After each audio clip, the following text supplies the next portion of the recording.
Boa tarde, pessoal. Vamos dar continuidade ao nosso evento. Agora nós vamos para a palestra de práticas clínicas do farmacêutico no manejo de pacientes oncohematológicos. Eu gostaria de convidar para compor a nossa mesa o Carlito Gonzaga, farmacêutico formado pela Universidade de Brasília, com pós-graduação em farmácia clínica e hospitalar, em oncologia e em pesquisa clínica. Atualmente atua como farmacêutico corresponsável pela farmácia da Oncologia DOR, Regional DF, com experiência em farmácia clínica e pesquisas clínicas.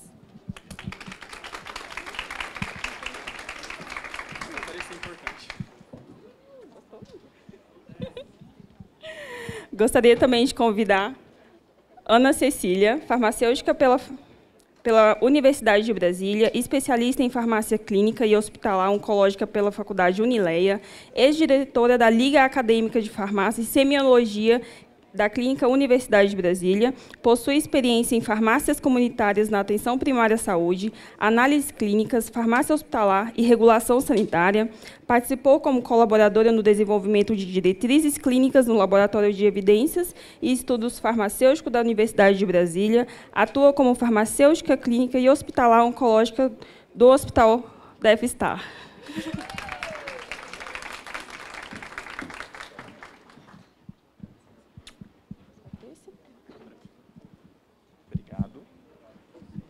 Boa tarde, pessoal.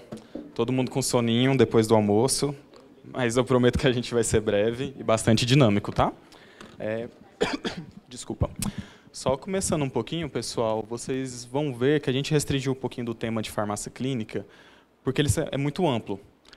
Tudo que o Matheus falou na palestra dele sobre práticas de enfermagem, a farmácia também faz, que pega lá no tema da Érica, de fazer o duplo cheque. Então, vocês estão percebendo ao decorrer do evento que a oncologia ela tem muita sobreposição entre as áreas. A gestão se sobrepõe com a qualidade, que se sobrepõe com a clínica, a enfermagem junto com a farmácia, e assim vai. Então, por isso que fizemos esse evento multidisciplinar. Só dar um pouquinho de contexto histórico para vocês. Quantas pessoas aqui são farmacêuticos ou estudantes de farmácia? A maioria, ó, farmácia vence. Um pouquinho de contexto histórico para vocês. Antigamente, o farmacêutico era muito visto só como profissional que ficava na salinha, que dispensava o medicamento. O termo de farmácia clínica ainda é novo. Foi pela primeira vez dito lá na década de 60, nessa Universidade do Kentucky, e lá iniciou os trabalhos de farmácia clínica e de centro de informações de medicamentos, que abriu barreiras para a farmácia ter mais impacto na área da saúde. Não ser só aquele profissional de suprimentos, de logística, mas também ser o profissional que lida com a clínica do paciente, atua diretamente nele.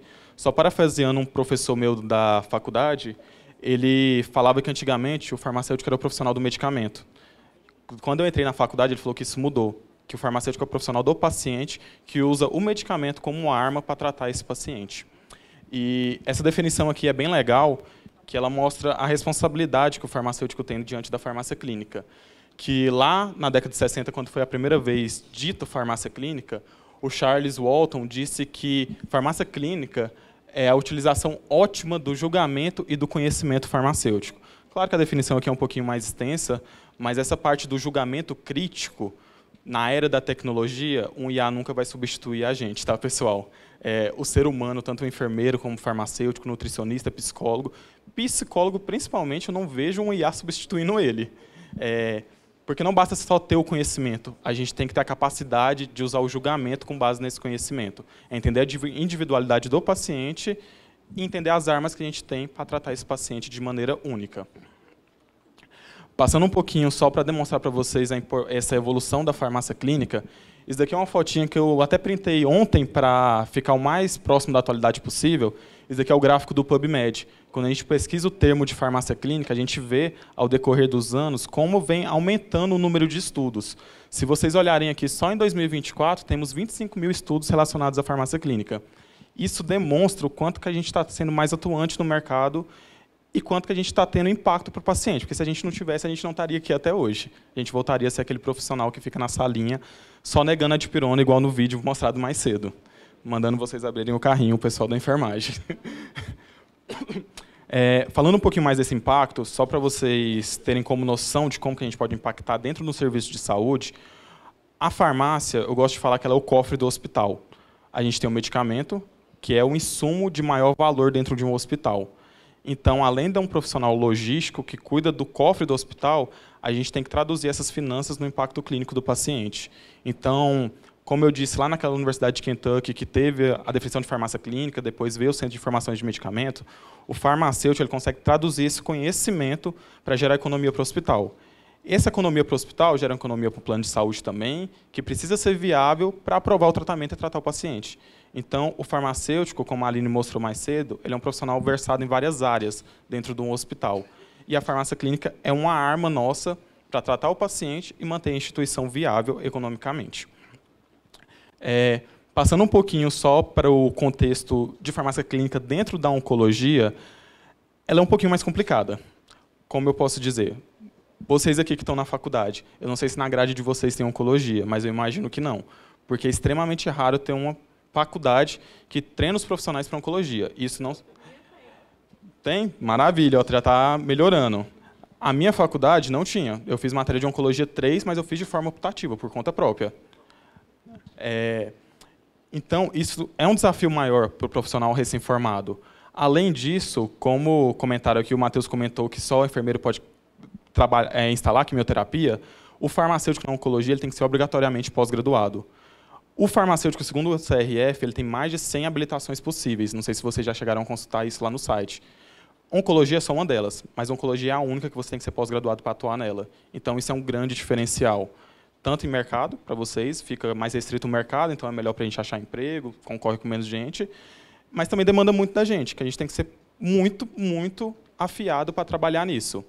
Não só cientificamente, mas humanamente também, porque oncologia é um paciente debilitado, é um paciente crítico, não é o mesmo paciente que você atende num PS que está com infecção, faz um antibiótico, tranquilo. Resolveu a infecção, vai para casa. A oncologia é um acompanhamento de anos. Como o Fernando disse, é um tratamento que tem início, meio e fim, e o fim pode ser a morte do paciente. E a gente tem que andar de mão dada com ele. E esse paciente ele é extremamente complexo. Os tratamentos são muito personalizados. A amoxicilina, por exemplo, para tratar uma infecção, você tem a apresentação de 750 ou 500 miligramas, você compra na farmácia e acabou. Na oncologia não é assim. A gente tem doses calculadas, individualizadas, paciente a paciente. O mesmo paciente que recebeu uma dose hoje pode mudar a dose dele amanhã, baseado nos exames dele. Então, o farmacêutico ele tem que ser muito atento a todas essas nuances. E, continuando nessa parte mais técnica da oncologia, quais são os desafios que a gente tem? O Matheus já apresentou isso muito bem, mas uma delas é a variedade de cálculos de dosagem que a gente tem. Miligramas por metro quadrado, miligramas por quilo, cálculo por AUC, e às vezes temos todos esses tipos de cálculo dentro de um protocolo só. Para tratar um único paciente, a gente tem que fazer cálculos diferentes. Além disso, a gente tem os protocolos. Voltando um pouquinho com um exemplo de infecção, tá, pessoal? O paciente está com infecção, usa um antibiótico, no máximo 2. Oncologia não é assim. Um tumor ele desenvolve resistência. Para a gente lidar com essa resistência, às vezes a gente combina diferentes mecanismos de droga ao mesmo tempo, de forma que gera nossos protocolos, que Folfox, Folfiri, EPOC, já que o Fernando está aqui da Hemato, né? É uma sopa de letrinhas, cada um com um mecanismo de ação diferente, com uma dose diferente, então isso exige muito da gente. E a gente precisa estar em constante atualização para lidar com isso. Além disso, a gente tem a importância de monitorar e manejar as toxicidades do paciente. Por exemplo, antigamente, a gente tinha quimioterapias clássicas. Era um tipo de efeito adverso que a gente já estava acostumado, a gente via no filme que o paciente vomitava, tinha alopécia, porque ela atacava todas as células do corpo. Veio a onda dos bioespecíficos recentemente. Agora a gente tem que lidar com síndrome de liberação de citocinas. Então, os efeitos vão mudando e nosso manejo com esses efeitos também vai mudando. E o farmacêutico, ele tem que estar lá na produção, ver se eu tenho um estoque de uma medicação para tratar uma possível reação. E também eu tenho que entender como é que eu trato ela, até para fazer um próprio planejamento de estoque, debater com o médico, discutir o caso clínico. Então, são várias facetas que o farmacêutico tem que atuar dentro da farmácia clínica no mundo oncológico. Só pegando aqui um pouquinho do que o Matheus já falou hoje cedo, e ele colou de mim, pessoal, ele pegou o mesmo protocolo que eu peguei, que é o TCHP. Só para exemplificar aqui para vocês, No mesmo protocolo, a gente tem uma dose fechada, a gente tem uma dose por quilo, uma dose por metro quadrado e uma dose por AUC. Se o farmacêutico não souber o que é isso, ele não sabe nem ler a prescrição. Então, é aquela fase prévia lá que a gente só está analisando a prescrição, a gente nem administrou no paciente e a gente já está trabalhando, já está usando nosso conhecimento para gerar uma liberação de prescrição segura e um tratamento seguro e, de preferência, com menos efeito adverso para o paciente. Além disso, a gente tem que ver a presença das pré-medicações, como o Matheus trouxe, dos antieméticos, mas não são só eles, são corticóides, é uma hidratação prévia, uma hidratação depois, pacientes da hemato. A gente aprende na faculdade que a gente não pode fazer uso de muitos antibióticos, antifúngicos, tem o stewardship, não pode usar por mais de 7 dias na hemato, isso daí nunca nem existiu. Você tem um protocolo... Faltou essa aula, né, na hemato.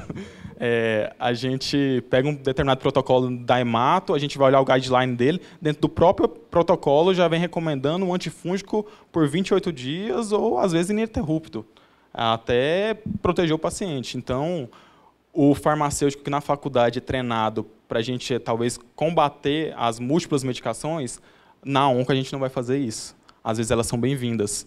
Quanto mais medicação, às vezes mais chance do paciente tem. Mas é óbvio, quanto mais medicações, mais efeitos, mais interações, e a gente tem que estar preparado para manejar o paciente diante desse protocolo.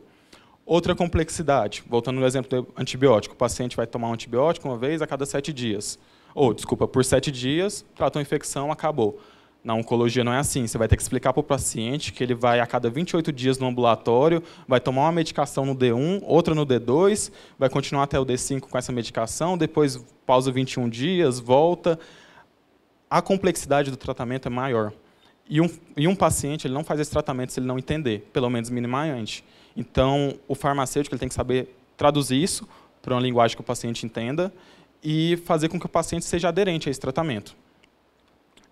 E aqui, só finalizando, dando um contexto histórico para vocês, como estamos no Outubro Rosa, eu peguei aqui para vocês uma linha do tempo da evolução de todos os tratamentos que a gente teve para câncer de mama, desde lá do início. Só para vocês, não sei se vocês estão enxergando bem, lá em 1900 e bolinha só tínhamos a cirurgia. Depois foi entrando as medicações infusionais, às vezes medicações subcutâneas que temos hoje, que é o trastuzumab, pertuzumab subcutâneo, e medicações orais, que são... Peguei 2 exemplos aqui que são muito usados até hoje, por mais que são antigos, de rosinha, que são as medicações orais. E por que eu vou focar nelas? Medicações endovenosas, querendo ou não, a gente tem o apoio da enfermagem. Durante a administração, a gente trabalha junto. O oral, dependendo da instituição, ele fica sob inteira responsabilidade do farmacêutico. E aqui a gente tem um segundo complicador do mundo da oncologia. A medicação oral, dentro de um contexto oncológico, às vezes o paciente pode usar por 5 a 10 anos. E a gente tem que saber manejar esse paciente para ele entender a importância disso. Por quê? Imagina vocês tomando um comprimido por dia durante 5 anos. Está lá no 5º ano tomando a medicação, você fala, se esquecer um dia não vai ter problema, já estou tomando há uns 5 anos. Isso não pode acontecer. Na oncologia, esse tratamento é obrigatório. E a remissão do tumor ou o controle dele depende dessa adesão do paciente. E o farmacêutico ele é o principal profissional para lidar com isso e instruir o paciente. Hoje a gente até está num debate a nível mundial da telemedicina, do acompanhamento farmacêutico por telefone, que contribui bastante para os pacientes que estão à distância. Hoje a gente tem vários meios de tecnologia, a gente tem até dentro da própria rede o aplicativo da Redditor para acompanhar o paciente. Porém, isso não substitui o contato humano. Então, quando o farmacêutico está acompanhando um paciente, não basta só ligar para ele, a gente tem que ver ele. Exemplo, medicação Xeloda. Ela causa muita mucosite, síndrome mão-pé. Às vezes você pergunta para o paciente, por mais que você traduza a linguagem, ele não entende o que é isso. E ele fala que está bem. Mas você vendo ele olho a olho, você como farmacêutico, você consegue identificar aquela reação. E entrar em contato com o médico, talvez passar um profilático ou reduzir a dose, dependendo do efeito. E tudo isso o farmacêutico tem que entender. Saber qual é o critério de redução de dose, qual que é o sintoma que aparece, quando ele aparece, por que aparece. E são muitos conhecimentos que a gente tem que ter na oncologia. E é um grande desafio para a gente isso. Agora, só fiz uma breve introdução para vocês, mas eu vou passar a palavra para a Cecília, porque ela vai explicar um pouquinho mais para vocês do porquê esse acompanhamento do paciente que faz a medicação oral é tão desafiador mas tão importante para o contexto da farmácia clínica. Obrigado, pessoal.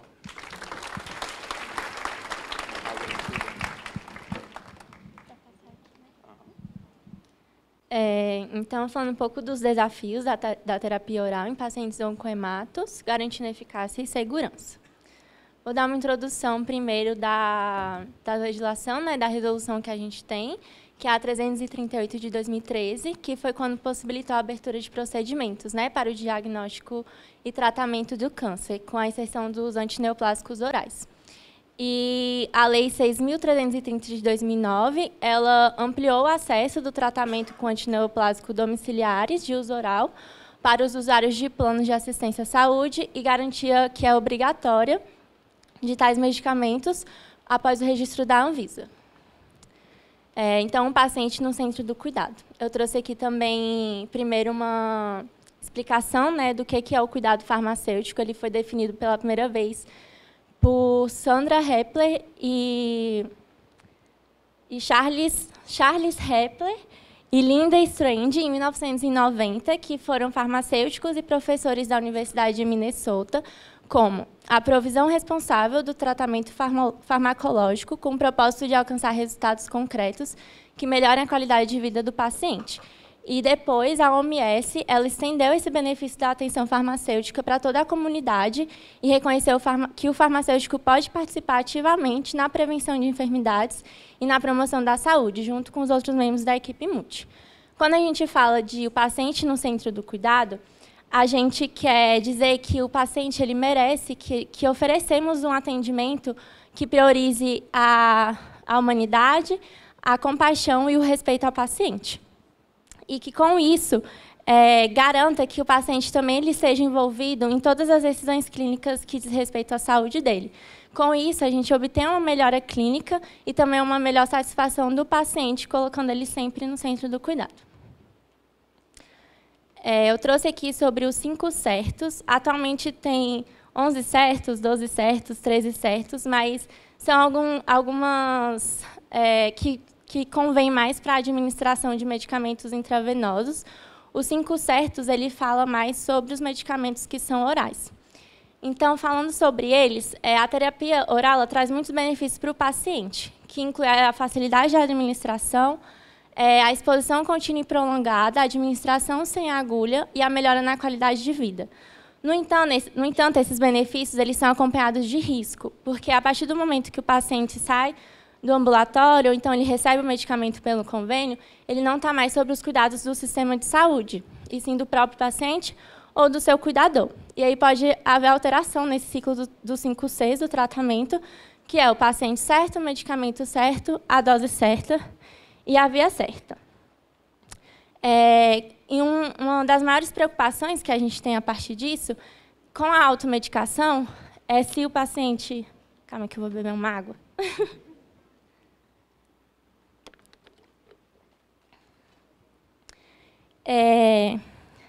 Os problemas que a gente identifica é com a maior exposição do paciente, uma sobredose, uma subdose do medicamento que ele está tomando. Ele se expõe a riscos e expõe também, não intencionalmente, pessoas que moram próximas a ele, amigos, familiares, animais, e também tem uma preocupação com a poluição da água e também dos aterros sanitários, porque se o paciente ele não é bem orientado de como fazer esse descarte do medicamento que ele está tomando em casa, pode ser que também tenha uma poluição do aterro sanitário, que é para onde vai todo o lixo doméstico do paciente. Então, tem que ter também uma orientação, a partir do momento que ele retira o medicamento ambulatorial, ou pelo convênio, de orientar o paciente a fazer o descarte certo do medicamento.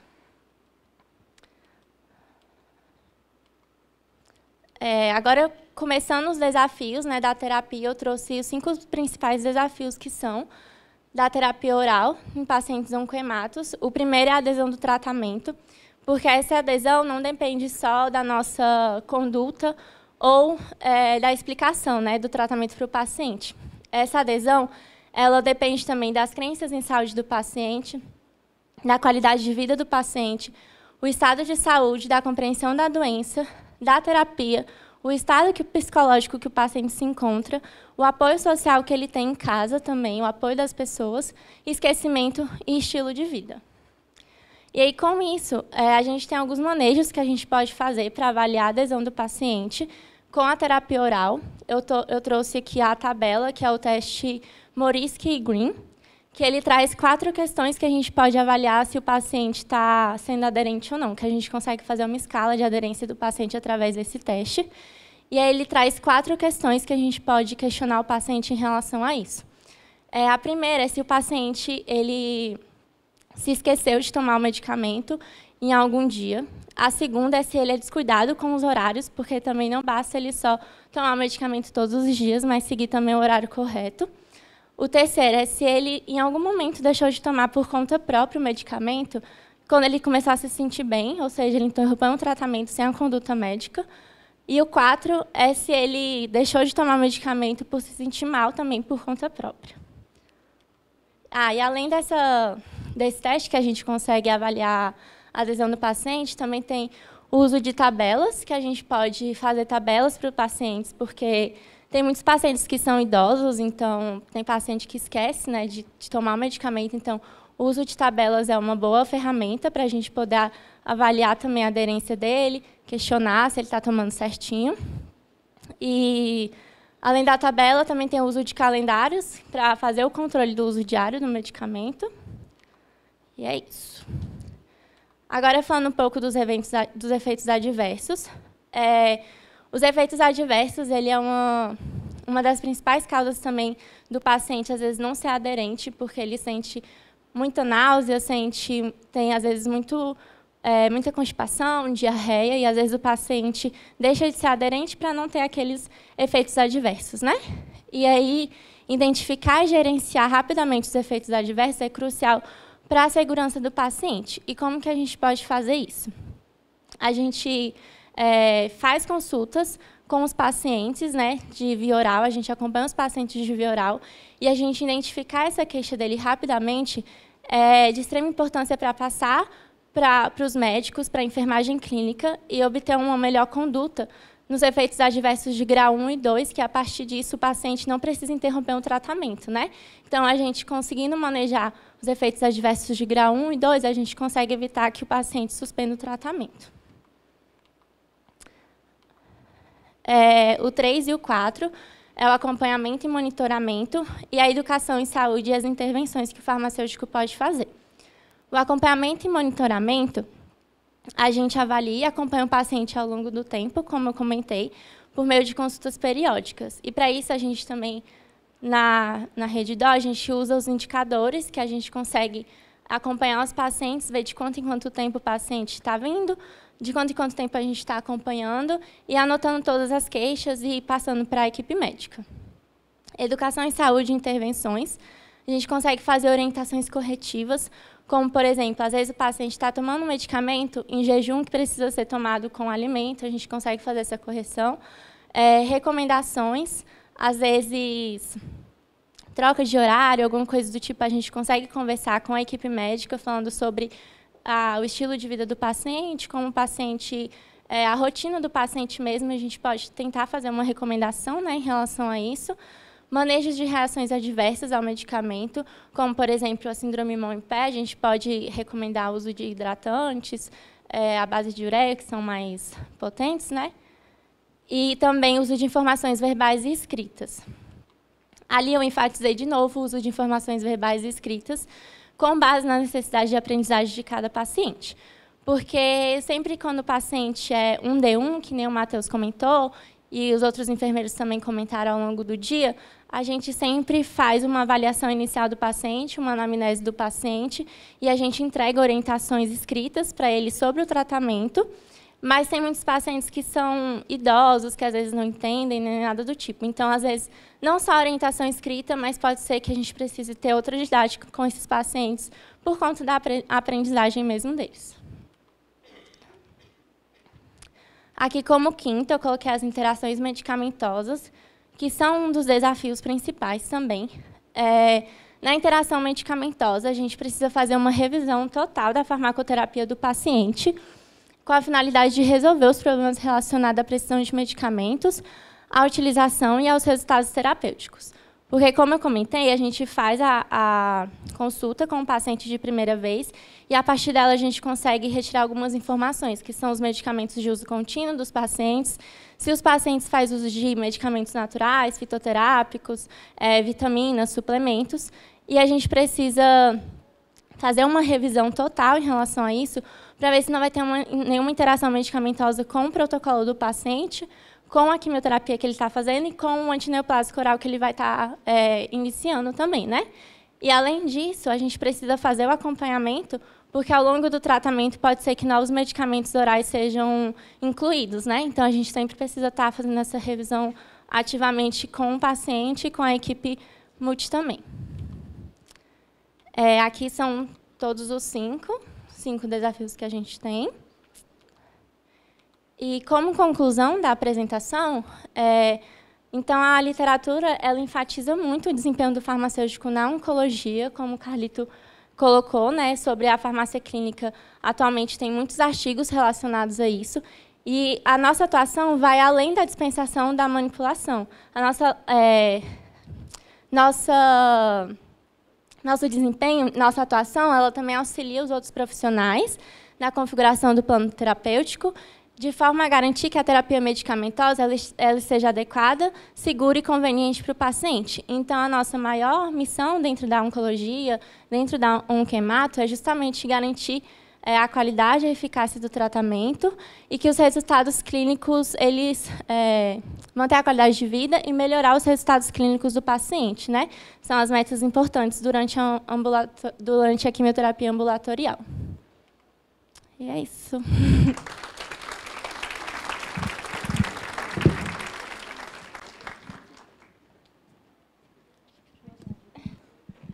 Quero agradecer o Carlito e a Ana Cecília pela palestra, foi maravilhoso. Vamos abrir, o nosso tempo está um pouquinho curto, mas para uma pergunta.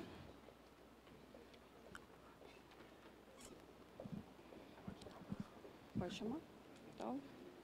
Então peraí.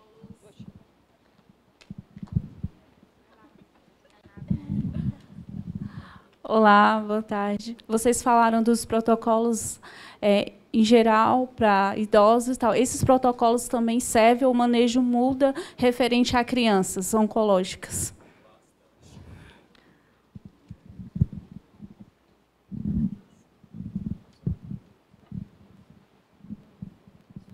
Agora tá. Eu confesso que eu não tenho muita experiência com criança, tá? Mas a gente já teve alguns pacientes da infância para pré-adolescência, depende muito do tipo de tumor, tá? A gente pensa muitas vezes que um paciente pediátrico, por ser menor, mais leve, talvez vai ter uma dose menor, mas isso depende. Tem alguns protocolos que eles fazem doses mais agressivas que um adulto. Então, você pensa, se você tem, só supondo, tá? O Xeloda não é muito usado para crianças, mas se é uma medicação que causa síndrome mão-pé, na dose usual em um adulto, e você, sei lá, vai duplicar, triplicar a dose para uma criança, imagina o que não vai causar nela, tá? E só pegando uma parte mais nova da farmácia, hoje está muito em alta os estudos genéticos. E estudos genéticos não é só para entender a doença, é para entender o desempenho do paciente com o tratamento. Então, eu tenho uma produção de enzimas que você não tem. Pegando de novo no caso do Xeloda, a enzima que metaboliza ele é o DPD. Tem paciente que tem deficiência de DPD, então ele tem que ter uma dose reduzida, mas não é que a dose está reduzida para ele. A dose reduzida vai ter o mesma quantidade de droga disponível que um outro paciente que não tem a deficiência da enzima. E a criança é outro problema. Tem muitas enzimas que são produzidas sei lá, depois dos 10 anos que o ser humano começa a produzir ela, depois dos 13. Então, é um pouquinho complicado. A criança é um mundo à parte. Farmácia é um mundo, oncologia é outro, e oncopediatria é outro pior ainda. É bem complexo. Muito obrigada, Carlito. Obrigado, e Ana Cecília.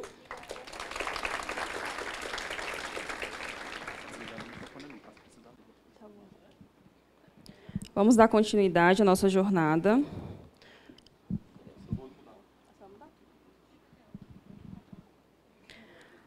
A próxima palestra, nós vamos abordar São abordagens integradas para o benefício do paciente oncológico, uma perspectiva multiprofissional. Essa mesa é muito rica e importante no nosso dia a dia, e é com muito orgulho que eu chamo essas pessoas, nossas parceiras. Gostaria de convidar à mesa Cíntia França, cirurgiã dentista formada pela Universidade Evangélica de Anápolis, com formação profissional em odontologia oncológica pelo Sírio-Libanês, mestre em laser terapia pela USP e doutoranda em biotecnologia pela Católica. Atualmente está como coordenadora da odontologia da oncologia da Rede de Dor.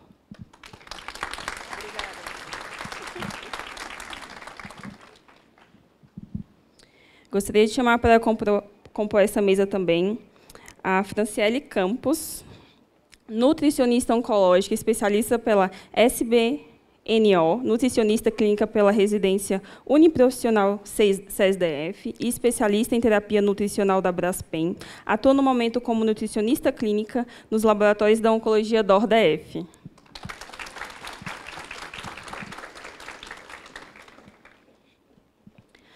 Vamos chamar mais uma pessoa. Gostaria de convidar a Ellen Morbeck, fisioterapeuta formada pela Universidade de Vila Velha, pós-graduada em Oncologia pela Faculdade de Ciências de Saúde e Hospital Pérola Byington, pós-graduada em Cuidados Paliativos pelo Hospital Sírio-Libanês. Atualmente está como coordenadora da fisioterapia na Oncologia DOR e como diretora da Qualifis Oncologia.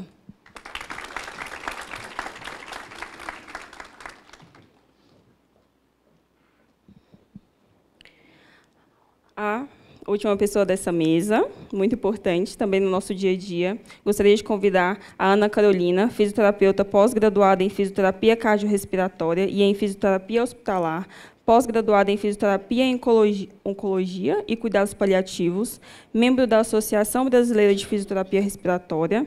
Atualmente está como fisioterapeuta da UTI do Centro de Infusão Hospital Def-Star. Além disso, também atua como fisioterapeuta oncológica na clínica Qualifisio e fisioterapeuta no ambulatório da Oncologia DOR,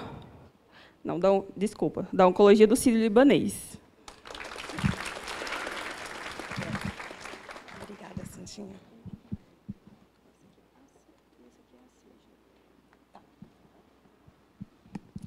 Boa tarde. Gostaria de agradecer à comissão organizadora pelo convite. E hoje nós vamos falar um pouquinho do papel da fisioterapia oncológica, uma abordagem multidisciplinar centrada no cuidado do paciente. Eu vou começar falando um pouquinho da epidemiologia. Pelo Instituto Nacional do Câncer, a epidemiologia ela é contada trienal, certo? E o número de casos de câncer até 2025 está estimado aí para 700.000 casos de câncer no Brasil. Nós sabemos que, no sexo masculino, o câncer de próstata é o câncer que mais acomete esse sexo, seguido pelo câncer de colo retal, câncer de pulmão, e cabeça e pescoço e cavidade oral. Na mulher, nós sabemos que o câncer de mama é o câncer que mais acomete essa população, seguido também pelo câncer de colo e reto, câncer de ovário, câncer de pulmonar também e de tireoide.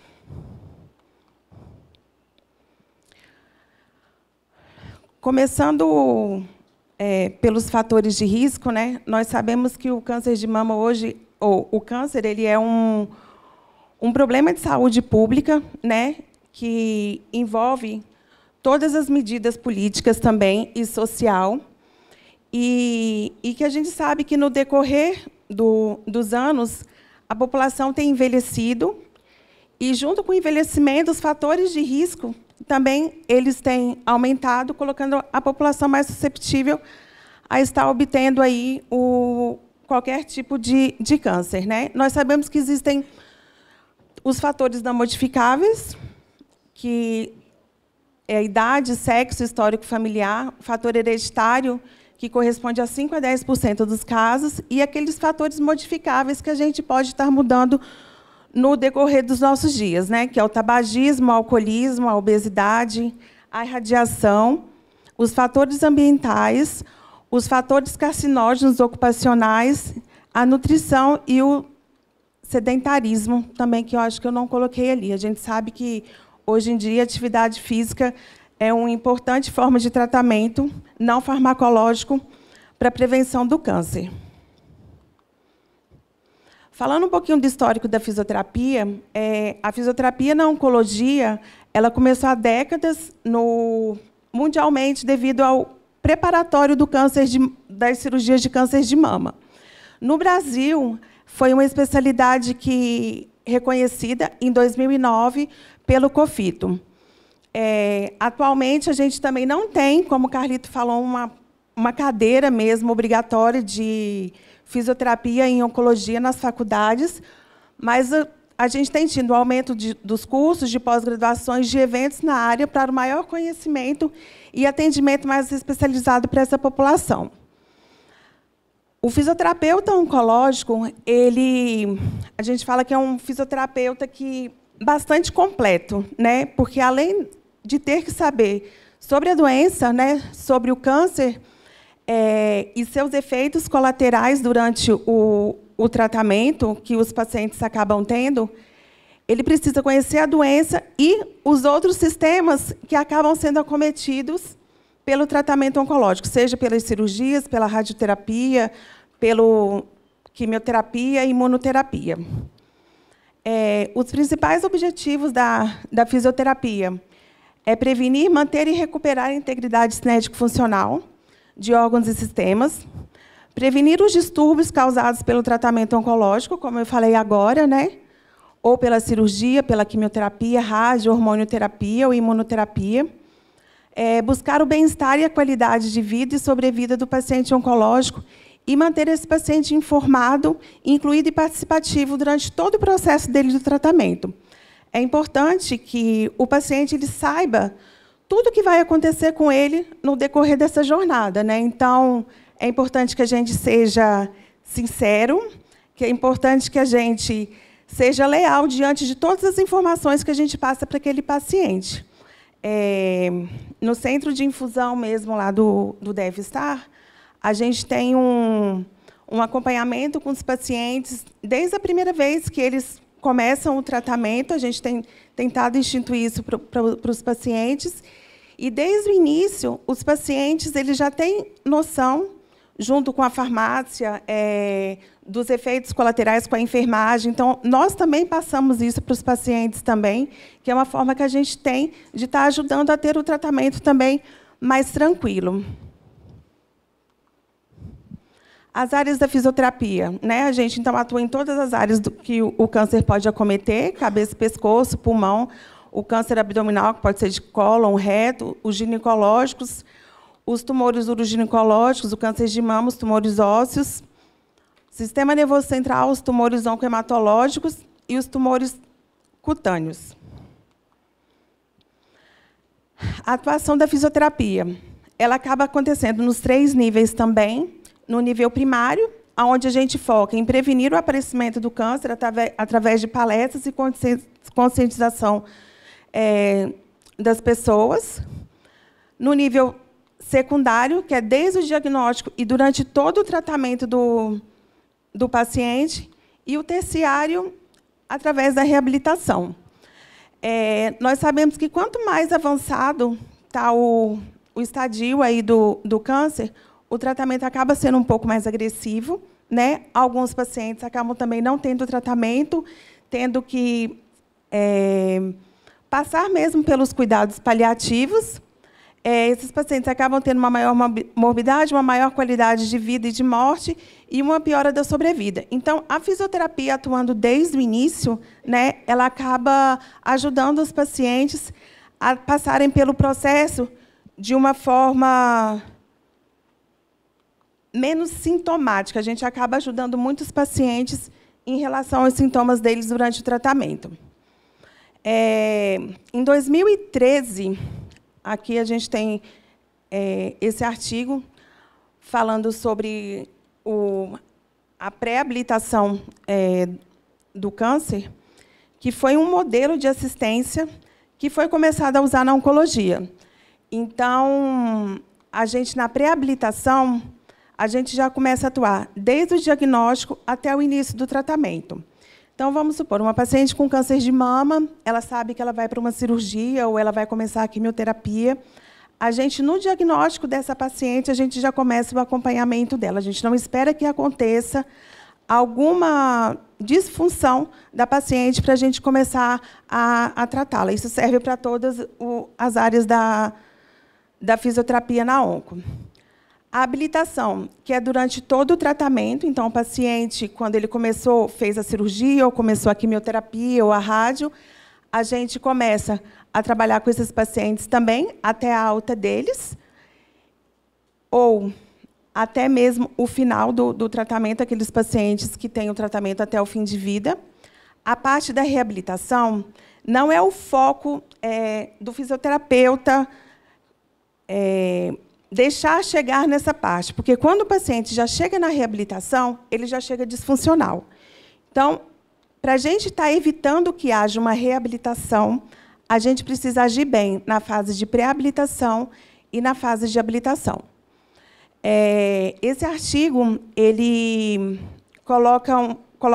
foi um estudo de controle randomizado, em que usaram 77 pacientes numa cirurgia de cólon de reto, em que 38 pacientes passaram pela pré-habilitação, ou seja, eles começaram a fazer fisioterapia desde o início do diagnóstico, e 39 só depois que fizeram o procedimento cirúrgico. Em termos de tempo de internação hospitalar, não houve tanta diferença, mas a funcionalidade dos pacientes que passaram pela fisioterapia desde a pré-habilitação, ela foi maior. Os pacientes se tornaram mais ativos, tiveram menos consequências de disfuncionalidade durante o tratamento.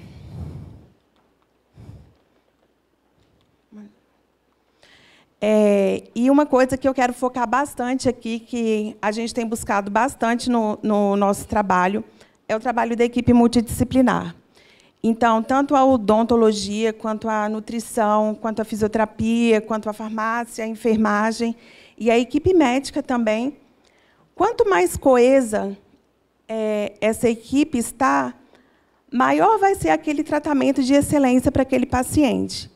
Então, hoje eu não preciso chegar para procurar os pacientes, para fazer uma triagem dos pacientes que eu vou atender.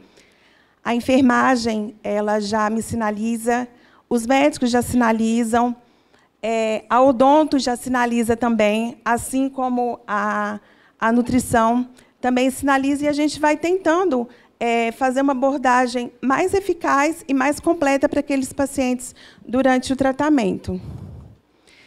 E eu, como entusiasta dos cuidados paliativos, eu deixo aqui uma mensagem da doutora Ana Cláudia, em que ela fala que eu cuido de pessoas que morrem.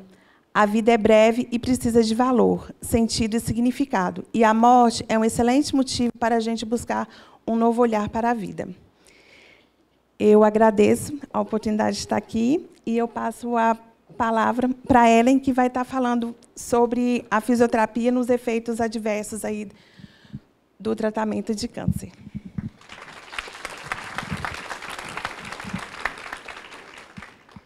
Olá, boa tarde a todos. Gostaria de agradecer o convite à comissão organizadora, dizer que é um prazer compor essa mesa, porque a nossa atuação em conjunto para o paciente oncológico traz para ele uma boa qualidade de vida e um bom enfrentamento do seu tratamento oncológico. Então, hoje, eu vim falar um pouco da nossa atuação durante a quimioterapia do nosso paciente. A fisioterapia, baseada em evidência, ela vai seguir esse tripé da evidência científica, da experiência clínica, da preferência e expectativa do nosso paciente. Quando a gente fala de fisioterapia, nós podemos também associá-la a um bom prognóstico do câncer do nosso paciente.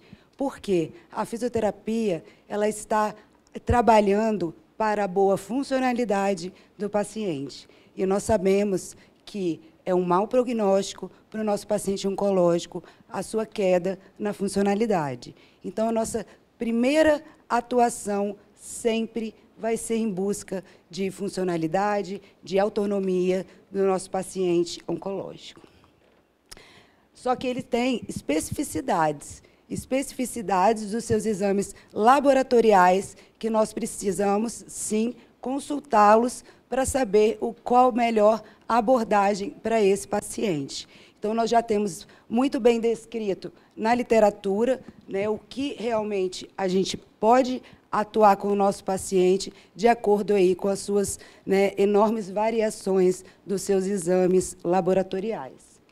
E se a gente for falar de alguma contraindicação de fisioterapia, nós vamos falar nas quedas, na baixa dos eletrólitos, mas que, após a reposição, nós conseguimos, né, fazer essa fisioterapia com o nosso paciente. Então, hoje, nós podemos realmente afirmar que não há uma contraindicação absoluta para a gente suspender ou deixar de fazer a nossa fisioterapia.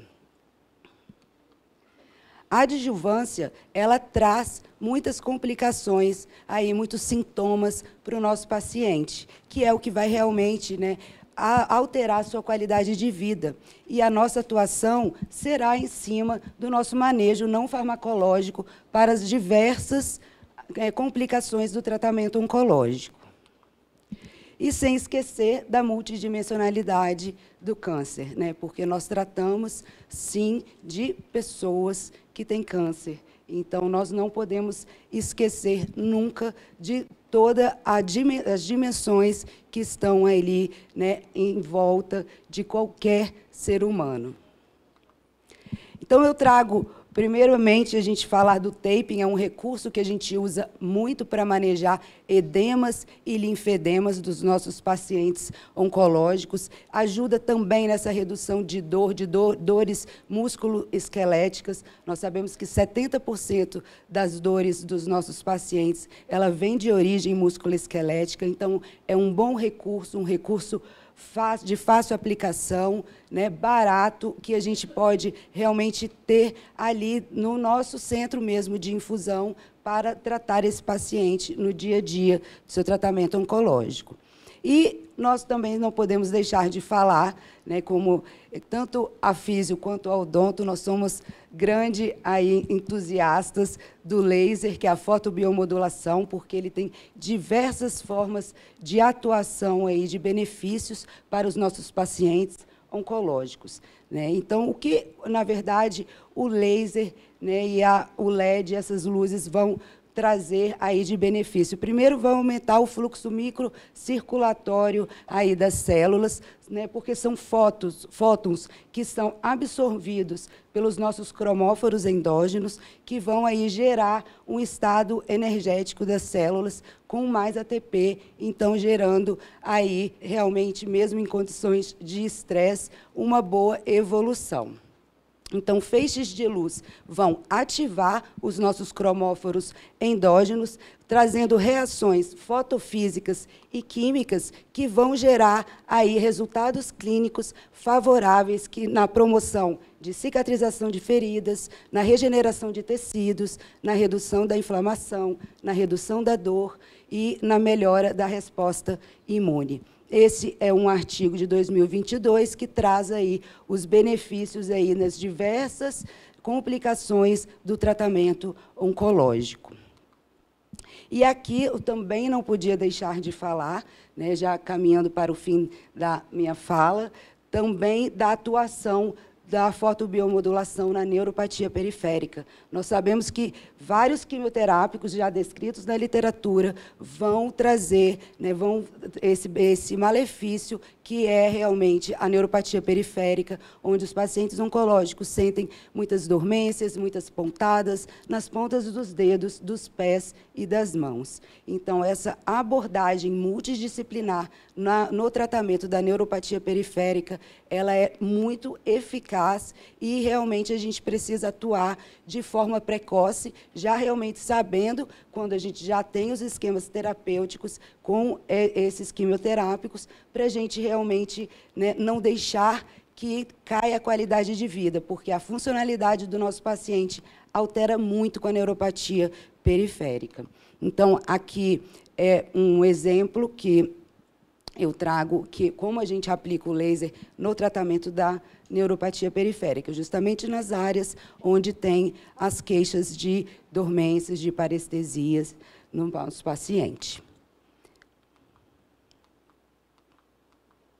Então, para finalizar, eu trago aqui que o nosso maior desafio é adaptar-se às mudanças de maneira ágil, aproveitando as oportunidades, mas sem perder de vista a estratégia terapêutica, o propósito da saúde, a humanização, a empatia, a compaixão no cuidado.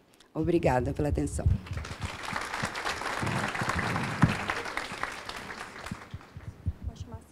Agora eu passo a palavra para a Cíntia. Obrigada, Eri. Parabéns. Parabéns por defender tanto o laser. Deixa eu só ver como é. Para frente e para trás aqui, né? Tá. Boa tarde a todos. Quero primeiramente agradecer a presença de todos vocês aqui, porque num sábado à tarde, chuvoso, realmente vocês já têm assim, né, um passo à frente de questão de responsabilidade, de dedicação e profissionalismo. Quero agradecer a Elba, estava aqui, quero agradecer a Elba pelo convite, né, para mostrar um pouco que a odontologia oncológica pode fazer com os pacientes oncológicos. Parabenizar a equipe que montou essa jornada. Está todo mundo de parabéns, e não poderia deixar de agradecer também, né, essa motivação que o doutor Fernando sempre passa para a equipe, e confiando na gente, né, sempre dedicado com os pacientes e com a equipe. E, mais uma vez, agradecer, assim, que eu tenho muito orgulho de fazer parte dessa equipe, que eu posso dizer que é uma das, se não for a melhor, é uma das melhores do Brasil. Então, vamos... Não, com certeza, gente. Não é puxa-saquismo. Essa palestra minha, ela vai ter bastante imagem forte, imagem feia, mas é o convívio, é o que a gente vive na odontologia oncológica. Mas, no final, eu vou colocar uma foto bonitinha, tá bom? Então, tem dentista e tem estudante de odontologia? Ah, coisa maravilhosa, parabéns. Já fazendo uma propaganda, eu tenho uma empresa que a gente tem estagiários de odonto oncológica, inclusive uma das estagiárias é daqui de ESB. Vou puxar a orelha dela, que ela não está aqui hoje, mas se alguém tiver interesse, pode falar comigo. Vamos lá. Quando me pediram para falar sobre odontologia oncológica, começamos bem. O que a gente costuma tratar com os pacientes oncológicos? Isso aqui não tem a ponteira? No meio. A mucosite, que é a inflamação da mucosa em radioterapia e quimioterapia. Infecções oportunistas. Osteonecrose, que a gente vai falar um pouco sobre a osteonecrose. Hemorragias. Xerostomia, que é a falta de saliva. E isso tudo, esse compilado, ele vai levar o quê? A perda da qualidade, uma diminuição da qualidade de vida desse paciente, uma incapacidade de alimentar, e gerando o risco de até o paciente ter que parar o tratamento oncológico e hematológico por conta desses efeitos colaterais. Aqui a gente tem um paciente com candidíase, que é uma infecção secundária, né, que aparece principalmente pela imunidade baixa e por uma boca seca, que a gente também vai falar sobre a falta de saliva. Esse aqui é um caso muito desafiador, que é a osteonecrose. A osteonecrose, a gente vai falar também sobre a osteonecrose. Ela pode ser causada por medicamento e por radioterapia de cabeça e pescoço, e não tem um tratamento definido. E esse aqui é um paciente que ele foi entubado, estava com hematológico, as plaquetas muito baixas, então já é um paciente que pode sangrar espontaneamente. Quando foi entubado, teve esse sangramento, então o odonto foi chamada para controlar. Então, isso é um pouco do nosso dia a dia no hospital e com os pacientes oncológicos. Então, quando eu fui chamada para falar, eu falei, o que eu vou falar do odonto?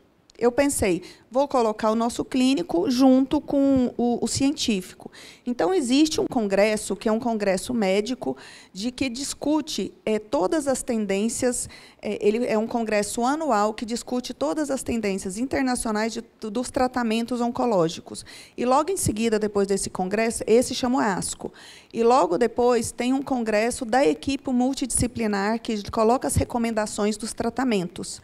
Então, o primeiro artigo que foi falado na MASCO esse ano, ele é de 2024, foi sobre a hipossalivação. Eu vou fazer uma pergunta para vocês. Quem aqui lembra que vocês têm saliva, que a gente tem saliva? Alguém lembra? Ninguém lembra. Mas, se vocês não tivessem saliva, vocês não iriam esquecer que vocês não têm saliva. No caso do paciente oncológico, por que pode ter essa diminuição da saliva? Por conta do tratamento. O tratamento de iodo radioativo, que é no caso dos pacientes que estão tratando câncer de tireoide, o paciente do TMO, do transplante de medula óssea, que faz radiação no corpo total, ele vai ter uma diminuição da saliva. A quimioterapia geralmente causa essa diminuição. E o caso mais grave, que eu não vou falar, não vou estender, que a nossa colega vai falar aqui logo em seguida, né, da radioterapia de cabeça e pescoço, que às vezes causa uma falta de salivação irreversível por conta do tratamento. Então, a hipossalivação ela é associada com aumento do risco de doenças orais, como a candidíase, herpes, bactéria.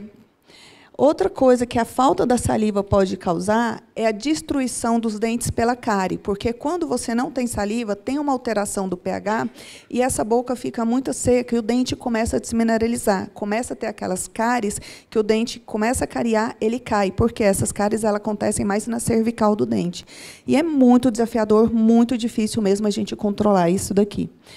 A ardência, o paciente costuma ter ardência bucal, e isso tudo leva à desnutrição, à piora da qualidade de vida. Então, nós precisamos entrar com toda a equipe multidisciplinar para conseguir uma qualidade de vida e uma melhora desse paciente. Então, aqui, o que a gente hoje é recomendado pela MASC para a gente ter uma melhora ou um controle dessa salivação? A radioterapia hoje, o nosso equipamento é um dos equipamentos, se não for o equipamento mais moderno do Brasil. Então, uma medicina de precisão, ele ajuda a tirar as estruturas nobres do campo de radiação. Então, hoje, já consegue tratar o tumor e tirar essas glândulas salivares e outras estruturas nobres. Isso aqui a gente chama de dispositivo intraoral. Não é obrigatório o paciente oncológico de cabeça e pescoço usar, mas os bons médicos, eles não pensam só em curar o paciente, mas eles pensam na qualidade de vida desse paciente pós-tratamento. Então, isso daqui é um dispositivo que ele é feito individualizado, coloca na boca do paciente, ele fica com a boca aberta para poder fazer a radiação quando ele tem câncer de cabeça e pescoço. E, nesse caso, ele consegue também tirar as estruturas nobres da radiação. E tem algumas salivas artificiais, hidratantes bucais, mas eles são paliativos, eles não têm uma eficácia muito grande. Um outro assunto bem desafiador, que também foi falado na MASC, que é a osteonecrose. A osteonecrose, esse aqui é um paciente que a gente fez uma cirurgia. A foto está bem vermelha, mas essa paciente foi uma sucessão, como foi falado mais cedo, foi uma sucessão de falta de informação. Uma paciente que toma uma medicação, que é uma medicação excelente para controle de metástase óssea, que às vezes eles falam, esse remédio não presta. Não, o remédio presta. O que não presta é um remédio sem um acompanhamento correto. Então, ela usava um remédio para controle de metástase óssea, não falou para o dentista não perguntou, ela colocou o implante, o osso necrosou, que é um dos fatores de causa de necrose. E aí, o que aconteceu? Ela perdeu o implante e perdeu uma parte da mandíbula. Então, qual que é a melhor forma da gente tratar a necrose? é não deixando acontecer, é a prevenção. Como a prevenção acontece, é a melhor etapa em todos os casos. E hoje a gente sabe que a gente pode prevenir através de uma boa higienização bucal, tirando o foco de infecção. Hoje os médicos, eles já mandam o paciente, começa o tratamento oncológico e hematológico, eles já mandam o paciente para odonto. Ele, na verdade, já passa com toda a equipe antes, né? É muito legal isso. E, então, a gente tem a capacidade de tirar toda a infecção, orientar esse paciente, ver se tem alguma prótese que está mal adaptada. Isso tudo previne o aparecimento da osteonecrose. E ele pode seguir com o tratamento tranquilamente. Mas, lógico, passando pela equipe, sempre voltando com o dentista. E lembrando que aqui a osteonecrose não tem um tratamento, e hoje o tratamento mais recomendado pela MASC é a cirurgia, que geralmente causa uma mutilação no paciente. E por último, a MASC também falou das manifestações orais da doença do enxerto contra-hospedeiro. Então, quando o paciente passa por um transplante alogênico, que é aquele que ele recebe as células de um outro paciente, que não é o do paciente mesmo, ele pode desenvolver... Qualquer coisa me ajuda aí, doutor Fernando. Ele pode desenvolver essas manifestações, essa doença. Ela é muito difícil, né, de controlar, de tratar, e pode levar até o paciente a óbito. Ela pode ter consequências no corpo e também na boca. Aqui algumas lesões. Essa lesão são lesões liquenoides, são lesões doloridas, difíceis de controle, elas podem causar ulceração, erosão, e, infelizmente, são lesões que a gente chama de lesões cancerizáveis. Então, além do paciente faz o tratamento, fica bem, tem essa doença do enxerto contra-hospedeiro, depois ele começa a desenvolver essas lesões que, se a gente não cuidar, ela pode cancerizar e transformar em um novo câncer. Ela pode ter como consequência também, o que a gente falou, da perda da função das glândulas salivares. Então, isso aqui é uma língua de um paciente que não produz mais saliva. Então, ele pode ter todas aquelas consequências que nós falamos anteriormente. Pode ter a esclerodermia. O que é? É a fibrose e disfunção dos tecidos moles. Então, o paciente ele começa a ter dificuldade de abrir a boca, e a boca dele ela fica pequena. Você começa a ver assim, ele não consegue abrir. Por quê? Porque esses tecidos eles começam a fibrosar. Então, sim, é muito difícil para o paciente passar por isso. Ele já veio de várias condutas, né, que foram etapas difíceis, e, nesse momento, ele precisa da equipe multi. Inicia o tratamento com o hematologista ele tem que estar à frente dessa equipe, e, em seguida, a equipe multi toda tentando uma melhoria da qualidade de vida para esse paciente. A MASC recomenda várias condutas, né, mas não tem nenhuma mesmo certeira que fala. A gente recomenda corticoide, a laser terapia, como a Ellen falou muito bem do laser, prevenir as infecções, e mais alguns controles para melhorar a qualidade de vida. E é nesse momento que esse paciente precisa do psicólogo, do nutricionista, do enfermeiro, do fono, terapia ocupacional. Então, sim, precisa de todo mundo. E, por fim, a fotinha bonita. Eu acho que a equipe multi ela está presente, a multiprofissional, justamente por isso, porque são pacientes oncológicos que a gente consegue fazer com que esse paciente ele passe pelo tratamento de uma forma mais tranquila, com menos dor, com suporte emocional melhor. E isso ganha o paciente, mas a equipe profissional, eu acho que a gente ganha muito mais. Por quê? Porque a gente consegue fazer o melhor que a gente tem na sua especialidade e conta sempre com a ajuda do próximo. Então, assim, a equipe multiprofissional é muito, muito bom mesmo. Obrigada, gente.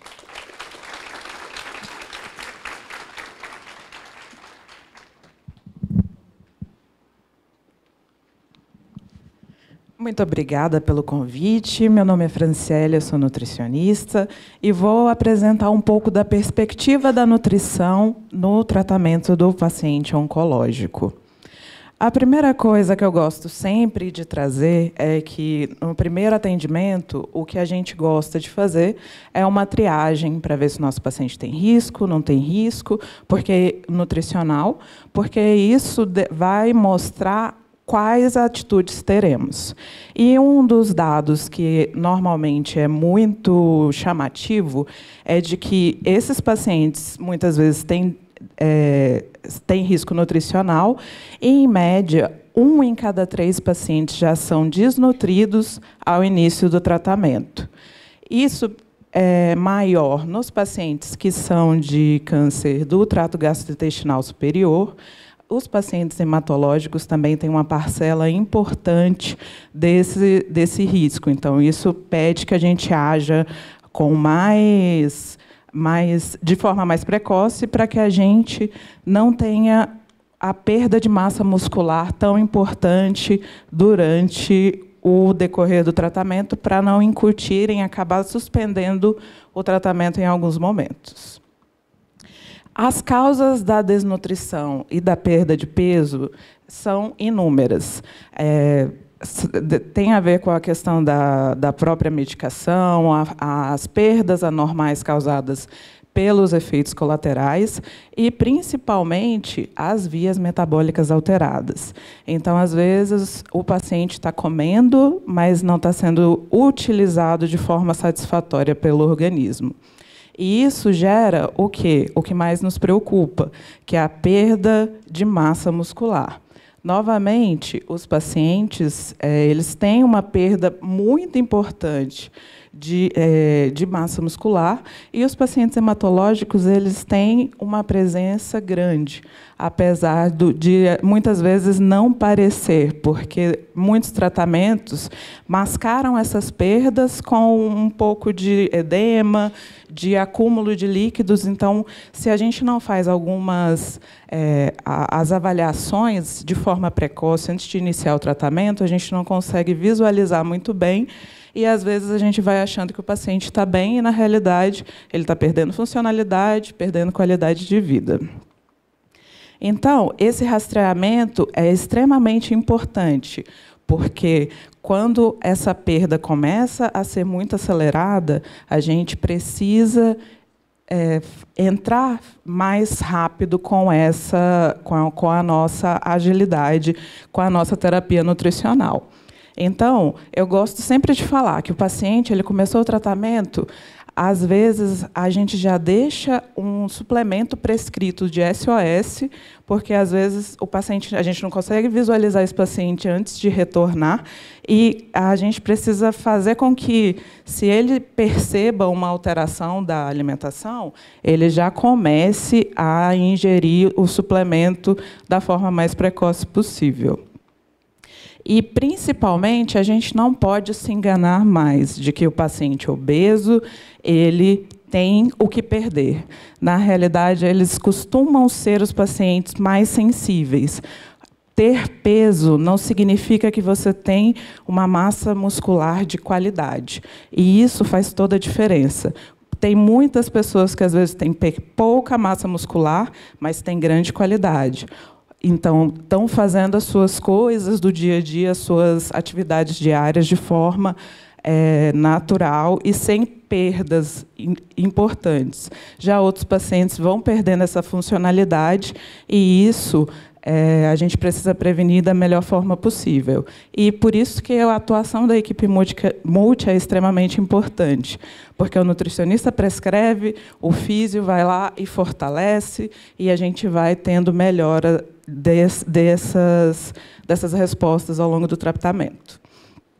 Os efeitos colaterais dependem muito do protocolo que o paciente está realizando, mas os mais comuns são a disfagia, a odinofagia, a digeusia. Então, nós, como nutricionistas, a gente identifica esses efeitos colaterais. O que a gente pode fazer em relação à nutrição desse paciente e, principalmente, sinalizar aos outros colegas da equipe para que cada área atue pensando na melhora da resposta do paciente. Porque uma coisa que eu gosto muito de falar é que a nutrição ela é o combustível, um dos combustíveis para o paciente continuar no tratamento de forma adequada.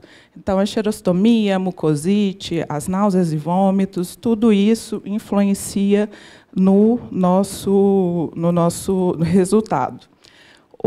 A diarreia e a constipação normalmente são os primeiros sintomas que os pacientes ficam preocupados, mas às vezes a náusea é um dos que mais impactam. E a inapetência, sempre a gente entra com alguma suplementação para prevenir perdas.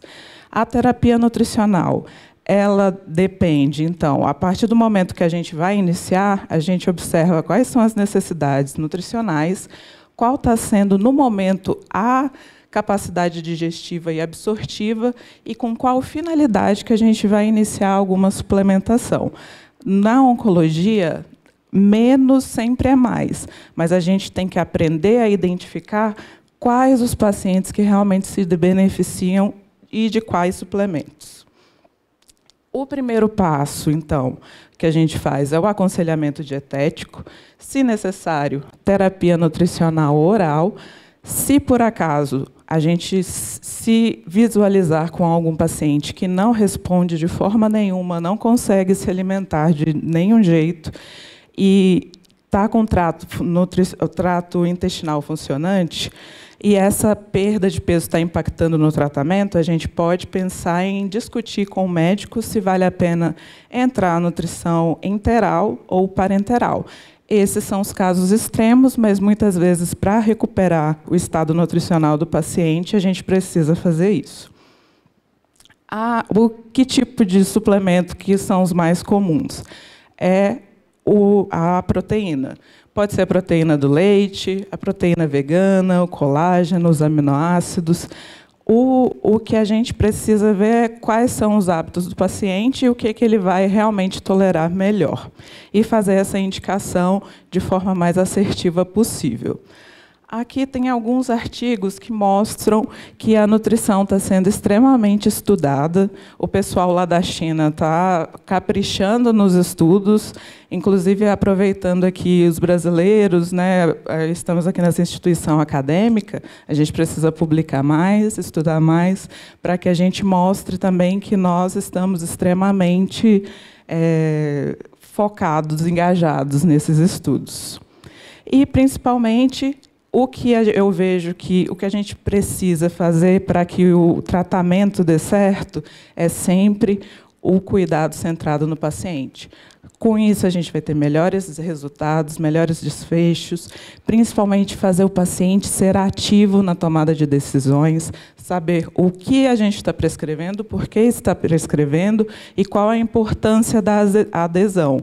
Essa comunicação é extremamente importante para que, apesar deles reclamarem, falarem, não aguento mais tomar isso, mas eles sabem que é extremamente importante para o tratamento. A boa comunicação em equipe é um dos pilares. Conversar com o médico, conversar com toda a equipe multi, faz diferença. Isso leva a maior aderência às orientações e maior satisfação do paciente também. Muito obrigada.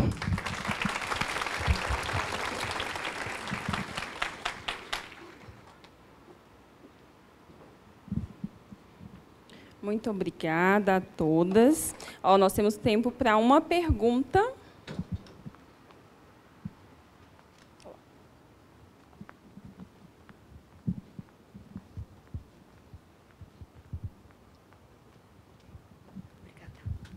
Boa tarde à mesa, boa tarde a todos e todas. Uma curiosidade, como formanda em psicologia, vocês falaram sobre o trabalho multidisciplinar. Então, melhor do que toda a equipe junta, para que vocês possam nos falar como vocês fazem esse trabalho com um psicólogo. Por favor.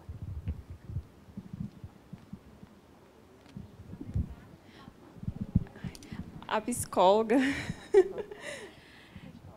Na verdade, a gente tem a psicóloga. Ela coincidiu com um outro evento também, que ela teve que participar, por isso que nós não temos a nossa psicóloga aqui presente. Não, mas nós temos a psicóloga da unidade do Biosfera, da oncologia, então vai ser a última palestra. Muito importante. Isso é na perspectiva. Isso.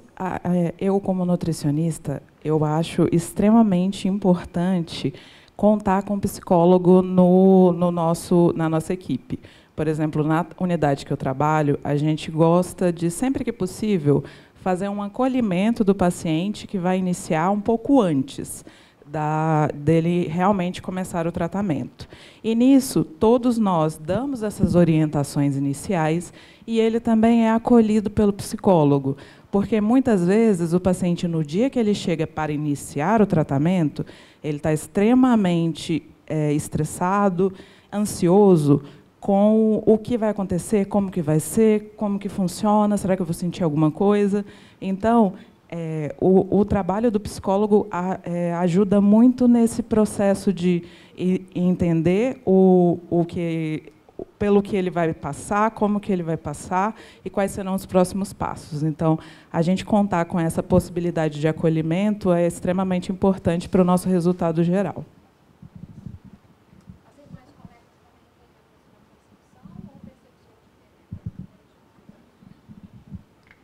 Bom,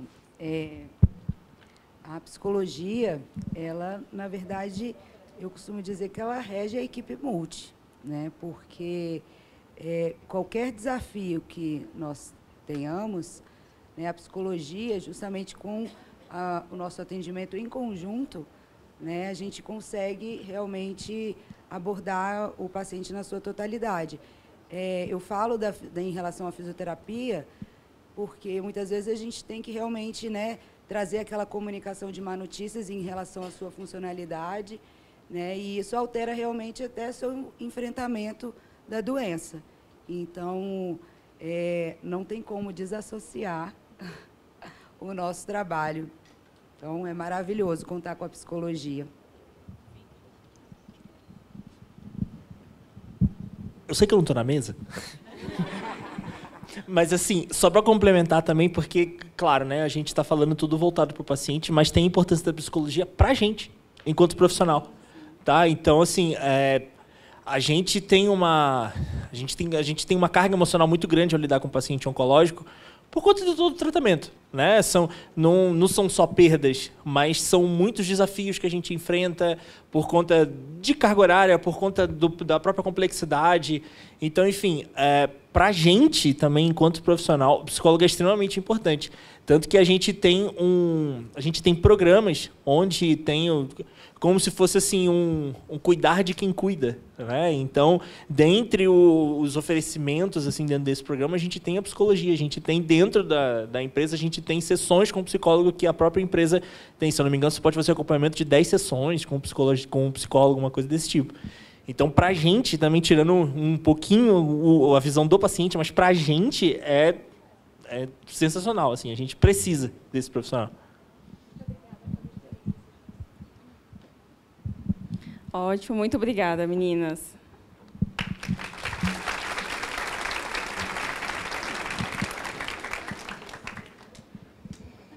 Eu gostaria de convidar o nosso ilustre convidado, né, Matheus de Deus, para moderar a próxima aula.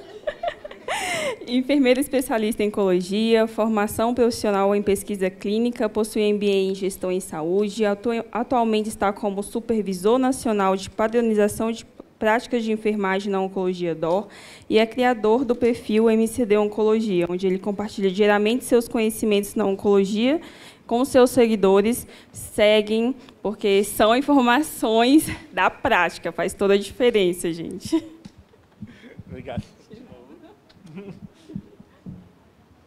Parece que foi a condição de eu estar aqui divulgar o meu Instagram, né? Não foi isso, gente. Isso não foi nada combinado. Não, hoje já deu quase 60 seguidores, aliás, então são todos muito bem-vindos. Mas, enfim, bom, acho que vocês já viram o tamanho da quantidade de oportunidades que a gente tem, de novo, né, dentro da oncologia. Eu comecei falando isso da parte da manhã, mas a gente já viu outras frentes onde a gente pode atuar, e a gente vai ver mais uma agora, voltado para a enfermagem, que foi uma coisa que a gente ainda não mencionou ainda a fundo. A gente até falou sobre a radionecrose, né? Estava falando aqui agora com o dentista, mas agora a gente vai falar sobre o papel do enfermeiro na radioterapia, com estratégias para otimizar o cuidado e gerenciar os efeitos colaterais. E quem vai conversar com a gente vai ser a Sayonara Patrícia, que ela é enfermeira, formada pela Universidade Paulista, pós-graduado em Oncologia pela DNA Pós-Graduação, formação profissional em Urgência e Emergência Oncológica pelo Hospital Universitário de Brasília e enfermeira da radioterapia do Hospital DF-Star. Seja bem-vindo.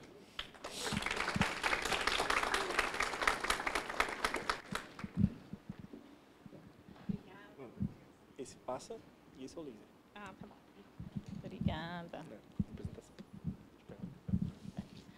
Boa tarde a todos. Eu gostaria de agradecer Dr. Fernando, Cíntia, né, todos vocês pelo convite, todos vocês pelo presente. E gostaria de dizer que, da próxima vez, doutor, o senhor sempre me coloca depois da Cíntia, viu? Por favor, porque ela quase acaba com a radioterapia, gente. Meu nome é Sayonara, eu trabalho no Hospital DF-Star. Eu costumo dizer que eu sou, na parte da radioterapia, eu sou uma criança, porque eu estou aprendendo, eu tenho 5 anos dentro da radioterapia do Hospital DF-Star. Tudo que eu sei de radioterapia eu aprendi com o meu mestre, meu grande mestre, que é o Dr. Alisson Borges, hoje ele é o nosso diretor, né, no hospital. E a radioterapia é uma área apaixonante.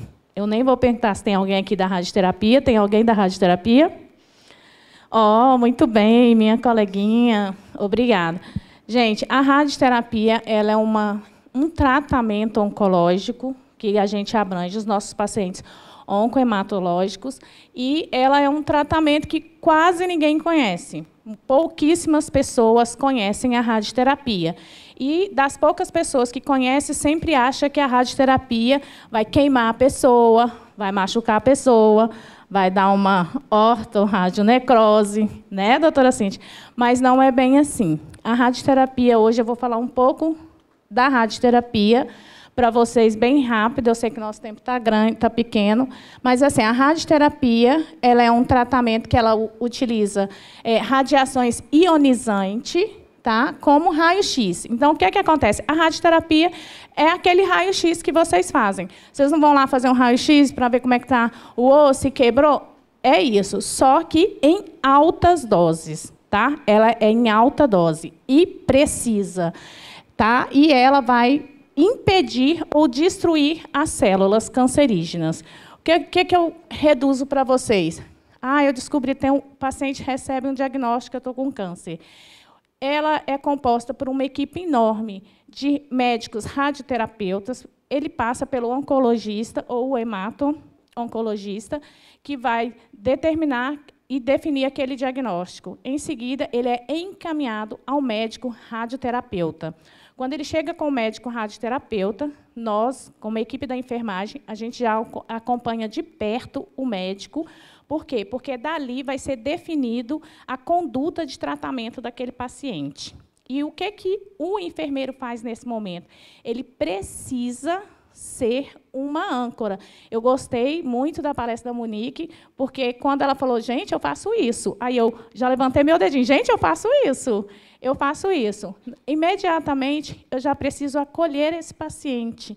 E eu preciso navegar esse paciente. Por quê? Quando o paciente chega para a radioterapia, ele já chega muito ansioso, nervoso, com medo, ele não sabe o que é aquela radioterapia, o que vai fazer.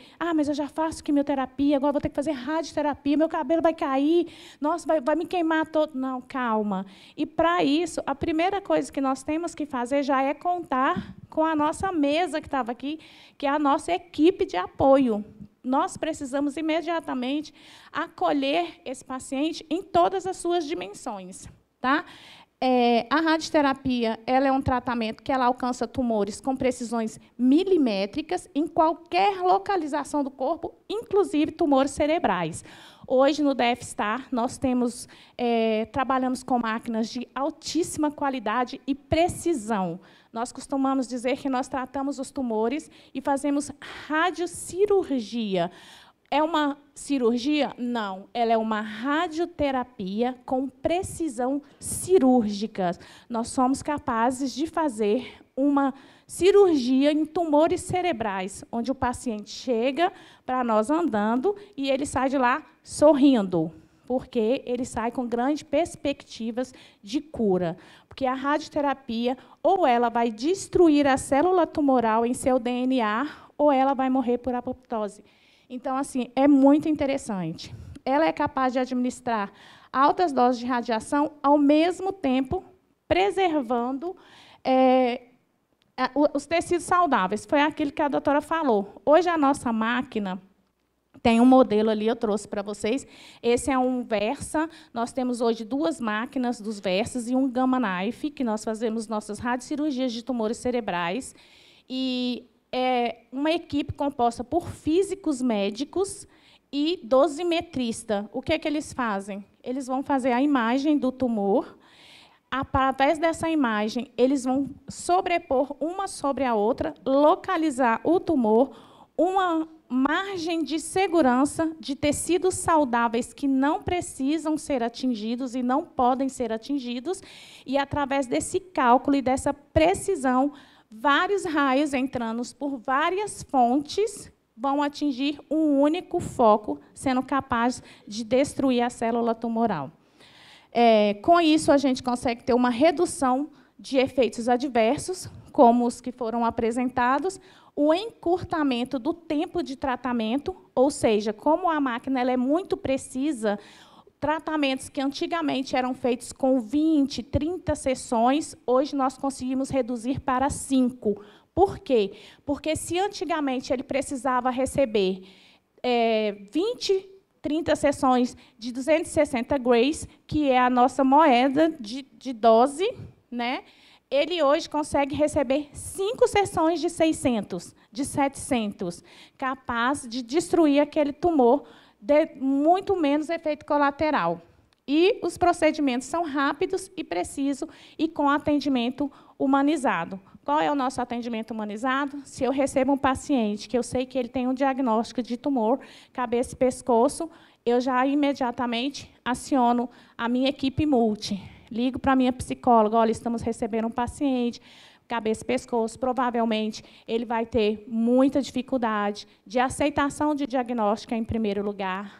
Ele vai ter dificuldade de deglutir, ele vai ter dificuldade até de falar, ele vai ter dificuldade de tecidos. Então, eu preciso da minha fisioterapeuta, eu preciso da minha odonto, eu preciso da minha nutrição, porque eu acompanho esse paciente todos os dias, ele é pesado todos os dias. Se eu percebo que ele está perdendo peso, eu preciso, olha, nutrição, vamos pegar mais pesado aqui, eu preciso que você acompanhe de perto. Então, tudo isso. Fora que eu tenho os meus pacientes que fazem a radioterapia concomitante. Então, o que acontece? O que é a minha missão como enfermeira? Eu costumo dizer que o enfermeiro da radioterapia, ele precisa ser um enfermeiro operacional. Ele precisa agir o tempo todo. E ele começa onde? Na minha avaliação inicial. Quando eu recebo o meu paciente, vamos supor, o meu paciente os meus pacientes oncohematológicos, a gente faz o TBI. O que é o TBI? Ele vai fazer um transplante halogênico de medula. A radioterapia vai ser no corpo inteiro do meu paciente. Então, ele já está lá no TMO, a enfermeira dela entra em contato comigo e diz, Sayonara, eu tenho um paciente para fazer um TBI. Eu tenho que preparar a minha equipe de físicos, a minha equipe médica, a minha equipe de enfermagem. Esse paciente ele vai ter uma radiação no corpo total, ou seja, todas as suas defesas vão praticamente desaparecer, porque eles não podem atacar a célula que ele vai receber. Então, eu preciso ter muito cuidado, higienização total, privacidade para esse paciente, pouquíssimas pessoas com contato com esse paciente.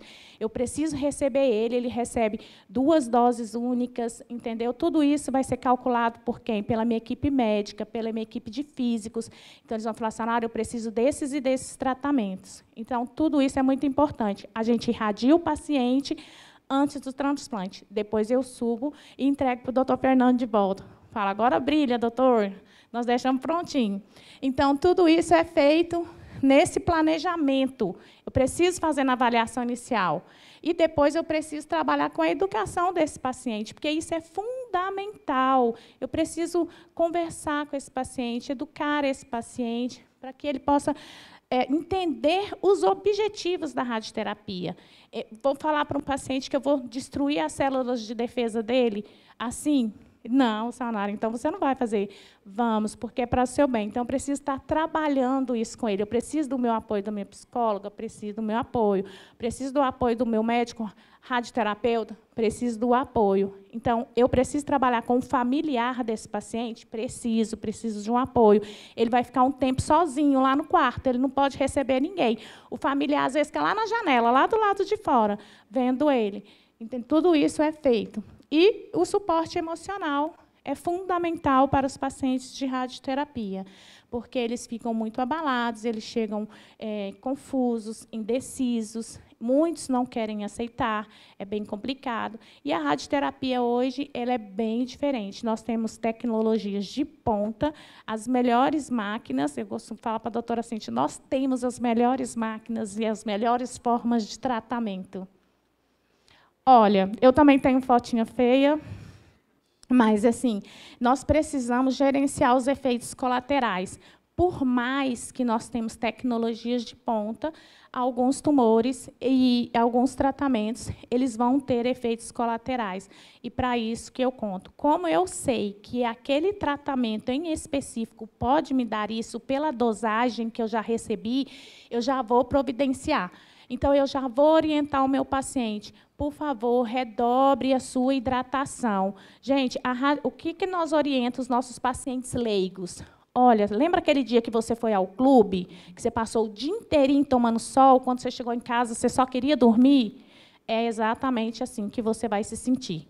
Você vai ser irradiado. É como se você estivesse tomando um banho de sol de 5 minutos de um dia inteirinho. Então, quando você chegar em casa, descanse, evite fazer muitas atividades, hidrate-se, beba bastante líquido, porque você vai ter bastante irritação. A irritação na pele. Antigamente, gente, o pessoal ficava muito queimado mesmo. Hoje, as nossas tecnologias estão preparadas para isso. Mas o que acontece?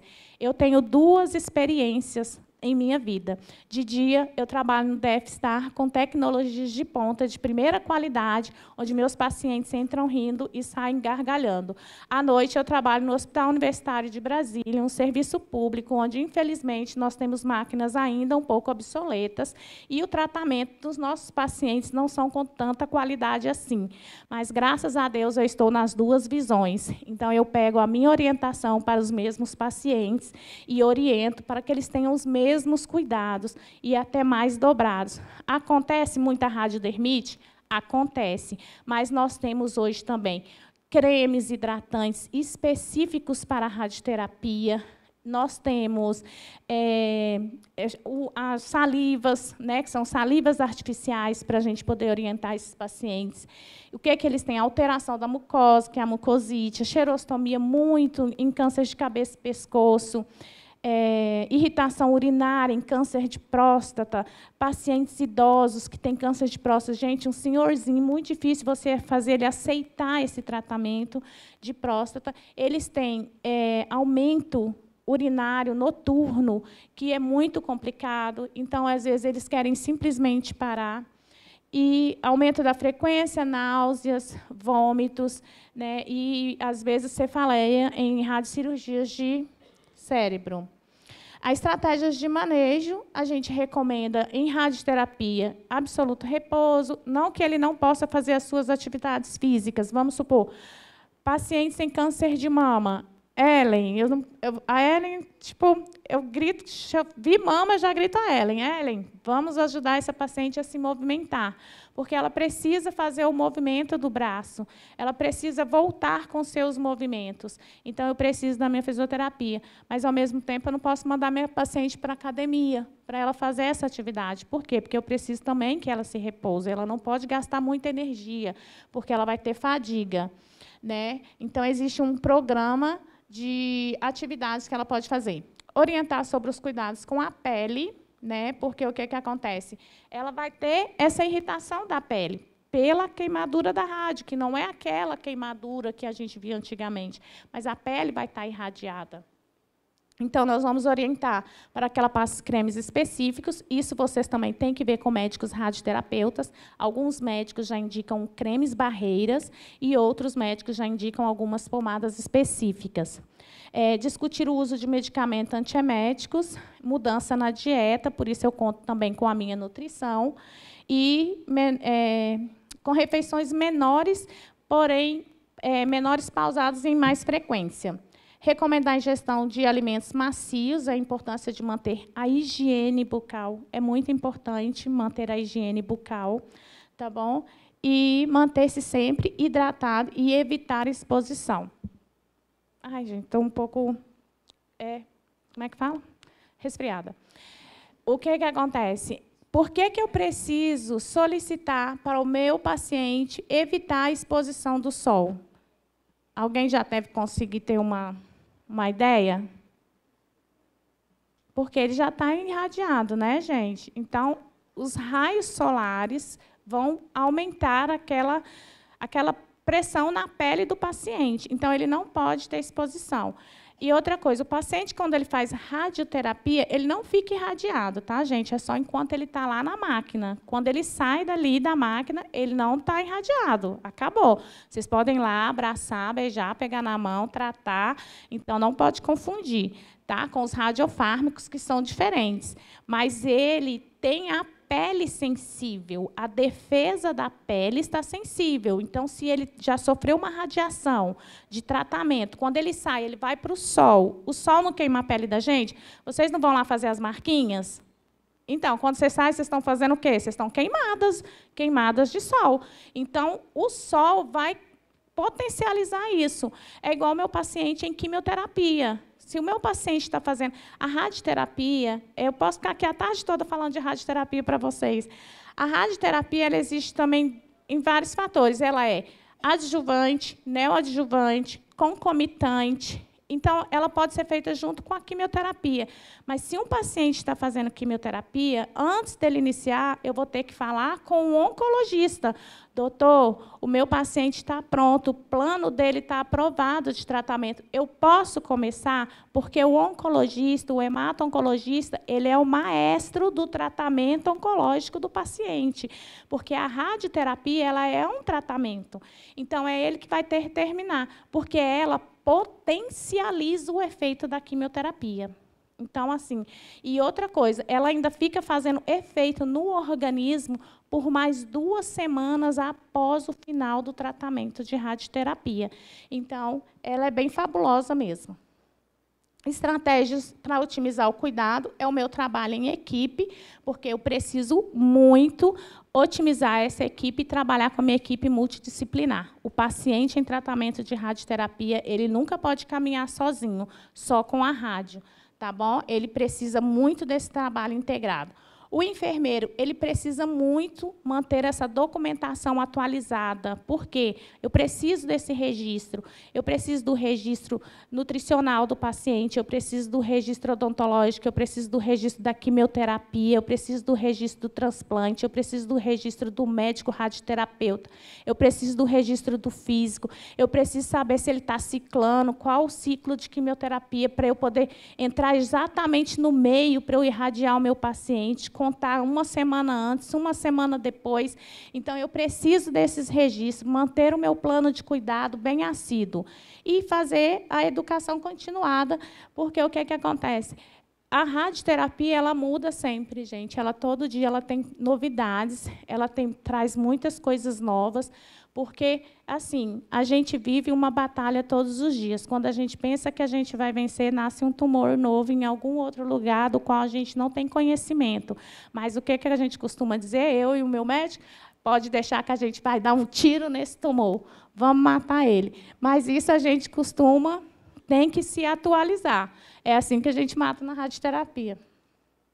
Concluindo, gente, eu acho assim, o enfermeiro da radioterapia, é isso que eu trago para vocês. É uma área maravilhosa de tratamento, bem determinado. Ela pode ser única, pode ser o único tratamento do paciente. Inclusive, assim, em câncer de mamas, antigamente, quando a mulher recebia o diagnóstico de câncer de mama, ela simplesmente tinha que fazer uma mastectomia. né, era o melhor tratamento. Hoje em dia, não. Hoje em dia, com o avanço da radioterapia e da tecnologia, a paciente, ela faz uma quadrantectomia, a gente faz uma radioterapia, e aí, se por um acaso alguma célulazinha fugiu e se escondeu em algum lugar, a radioterapia vai lá e mata ela, e ela permanece com a sua mama.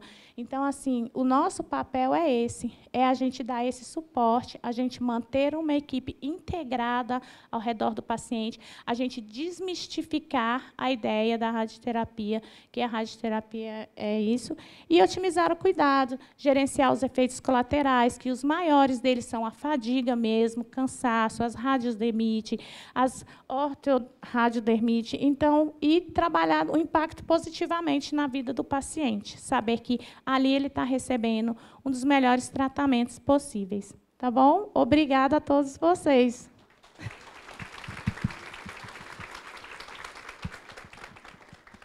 Perguntas?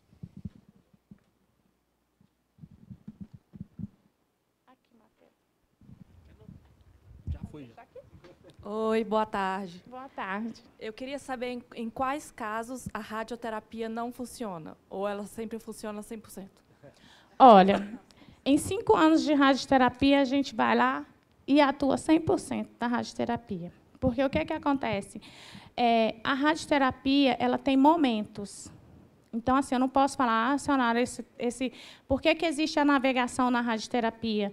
Porque eu vou buscar esse paciente. Independente do tumor e independente de que local o tumor está, a gente consegue atingir ele. Entendeu? Mas eu tenho momentos. Eu posso saber se o meu paciente está ciclando, eu tenho que esperar. Se aquele tumor ele precisa fazer cirurgia antes, para eu radiar depois, eu posso atuar. Se aquele paciente ele precisa radiar antes para fazer cirurgia depois, eu posso atuar. Se aquele tumor está crescendo, eu tenho que radiar para ele diminuir, para depois ele operar. Eu posso atuar.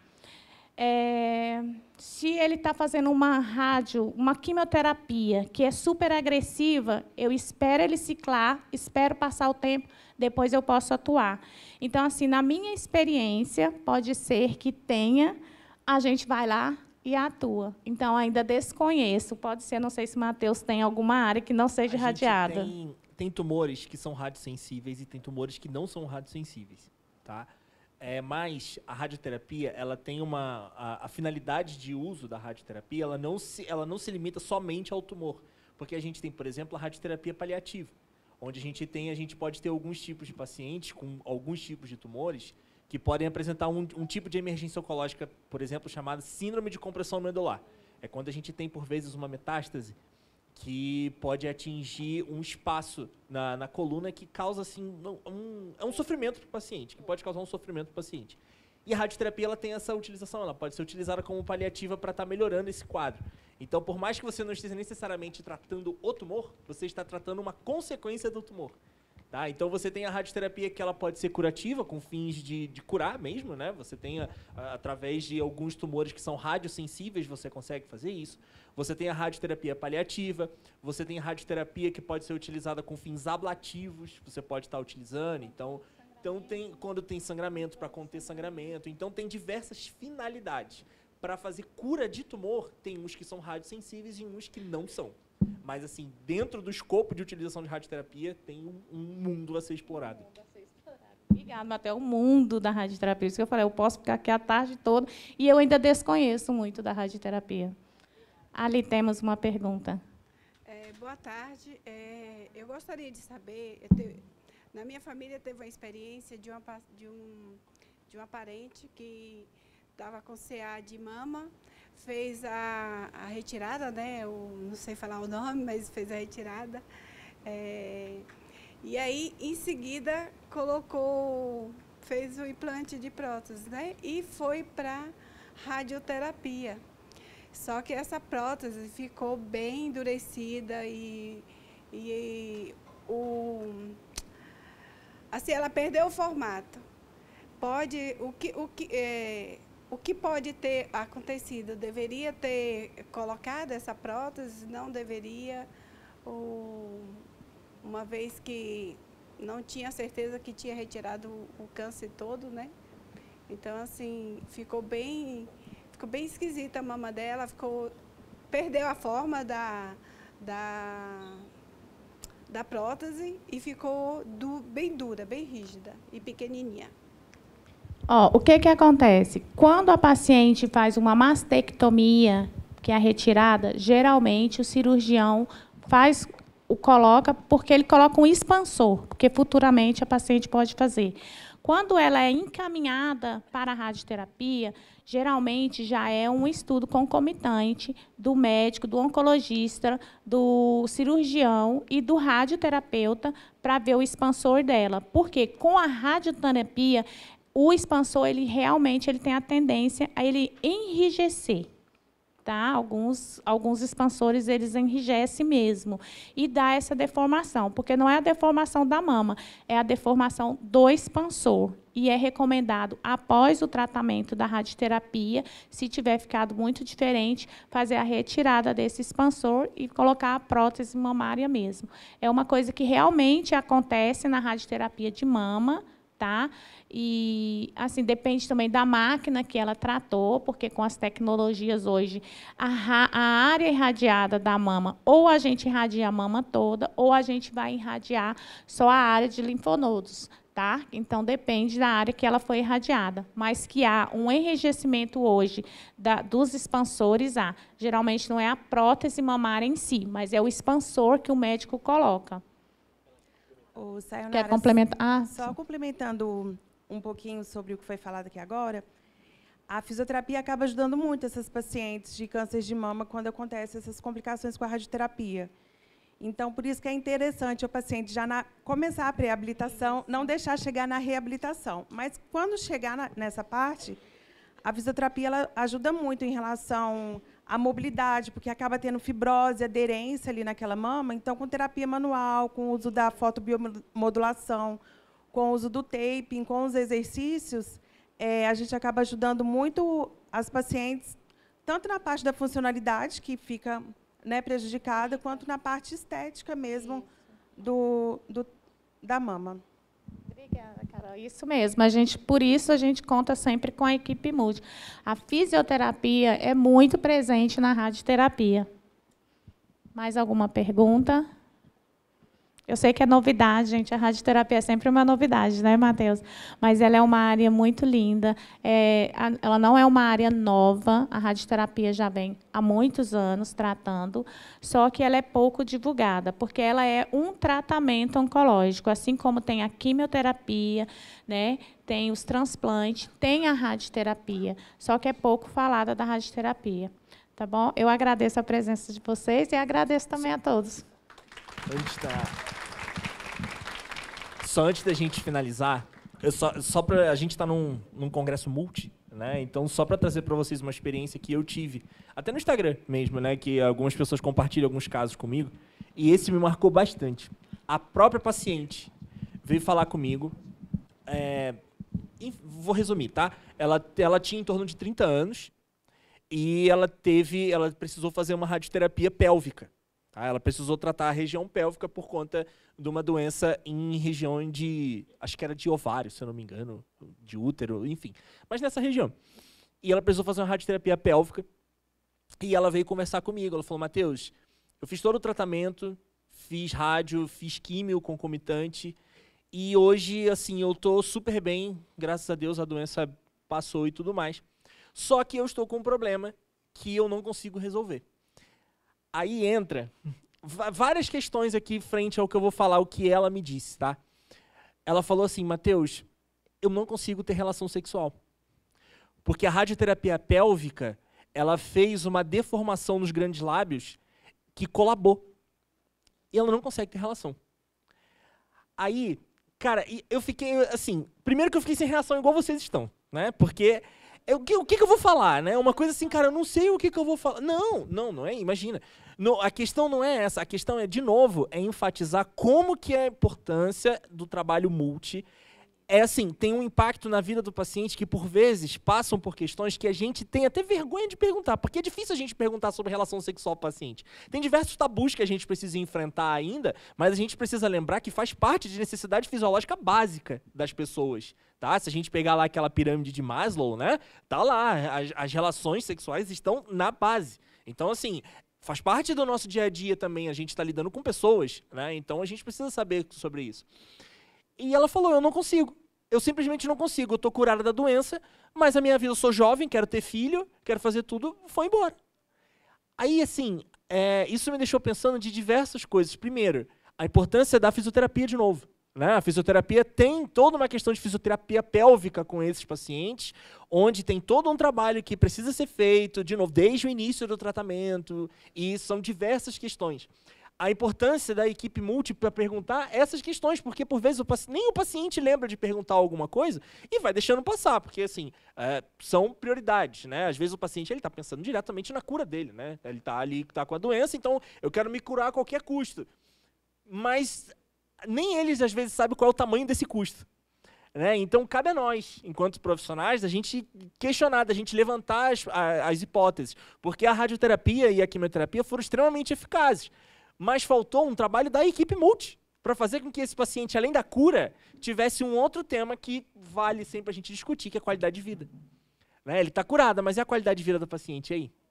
Então, assim, é muito importante que a gente, todas as vezes, vocês que estão estudando, a gente que já está trabalhando aqui na área, a gente sempre lembrar que o paciente ele tem uma vida gigante, além daquele momento que ele está tratando ali. Por isso que a gente deve sempre entrar em todas as facetas possíveis do que pode estar acontecendo com o paciente, porque por vezes ele não sabe.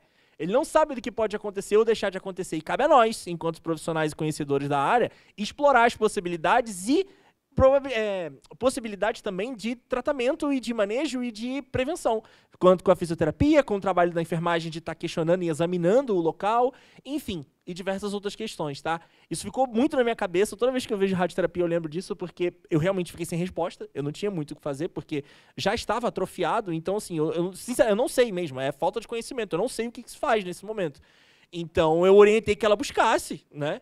Eu pedi que ela buscasse uma profissional de fisioterapia, falei sobre a fisioterapia pélvica com ela, disse que não sabia mesmo se já tinha eficácia nesse momento, porque, sinceramente, eu não sabia mesmo, mas pedi para ela procurar mesmo assim, porque tem um profissional que vai saber explicar, um profissional específico voltado para essa área que vai saber explicar muito melhor do que eu. E ela, infelizmente, não tornou a falar comigo, eu não lembro o nome dela, são muitas pessoas que acabam falando, eu não lembro, mas eu queria muito saber o desfecho, mas, enfim, fica esse alerta para a gente. Tá? Da gente lembrar sempre que o paciente tem muita vida ali naquele momento ali, cabe a nós questionarmos tudo o que pode acontecer enquanto profissional da enfermagem, você mostrou todas as suas estratégias que você tem de prevenção e tudo mais, então da gente pensar mesmo, quando a gente faz aquele questionário com o paciente que a gente pergunta, aquilo ali não pode ser automático, não é robotizado, aquilo ali é personalizável porque você tem que ver os riscos. O risco de uma fisioterapia, de uma radioterapia pélvica não é igual a uma radioterapia de mama. Então, são perguntas diferentes que a gente tem que fazer em cada momento. E são conhecimentos diferentes que a gente tem que ter. Então, é isso. Queria só evidenciar para vocês aí, para a gente ficar com esse pensamento. Deixa eu complementar. Inclusive não só na fisioterapia pélvica feminina, mas na fisioterapia pélvica masculina, né, para os homens que fazem tratamentos de radioterapia de próstata, que nem todos fazem a prostectomia, mas às vezes eles já fazem só a radioterapia e para dificuldade urinária, inclusive, dificuldade de ereção. Então, assim, tudo isso a gente passa para a fisioterapia. Quando eu falo que o enfermeiro da radioterapia, ele precisa ser operacional, é porque o que acontece? Por mais que a gente oriente o paciente, entreviste o paciente, a demanda que a radioterapia exige, ela é muito grande. Ela exige que o paciente seja visto, dependendo do tratamento que ele está fazendo, que ela seja vista e acompanhada de perto pela odonto, que ela seja vista e acompanhada de perto pela fisioterapia, que ela seja vista e acompanhada de perto pela nutrição, pela perda de massa e, inclusive, nessas questões sexuais também. Isso aí, assim, Matheus, como a gente é meio... Como é que eu falo? O entrevistador navegador, eu sempre pergunto para meus pacientes, como vai sua vida sexual? Porque é muito importante para a gente saber disso, porque a gente atinge essa área. Tá bom? Obrigada. São quantos minutos que você vai dar pra gente? De intervalo? De intervalo. De intervalo. Não, de fala já acabou. 10 minutos, então, gente, pra gente tomar o coffee e a gente voltar pra última parte, tá bom?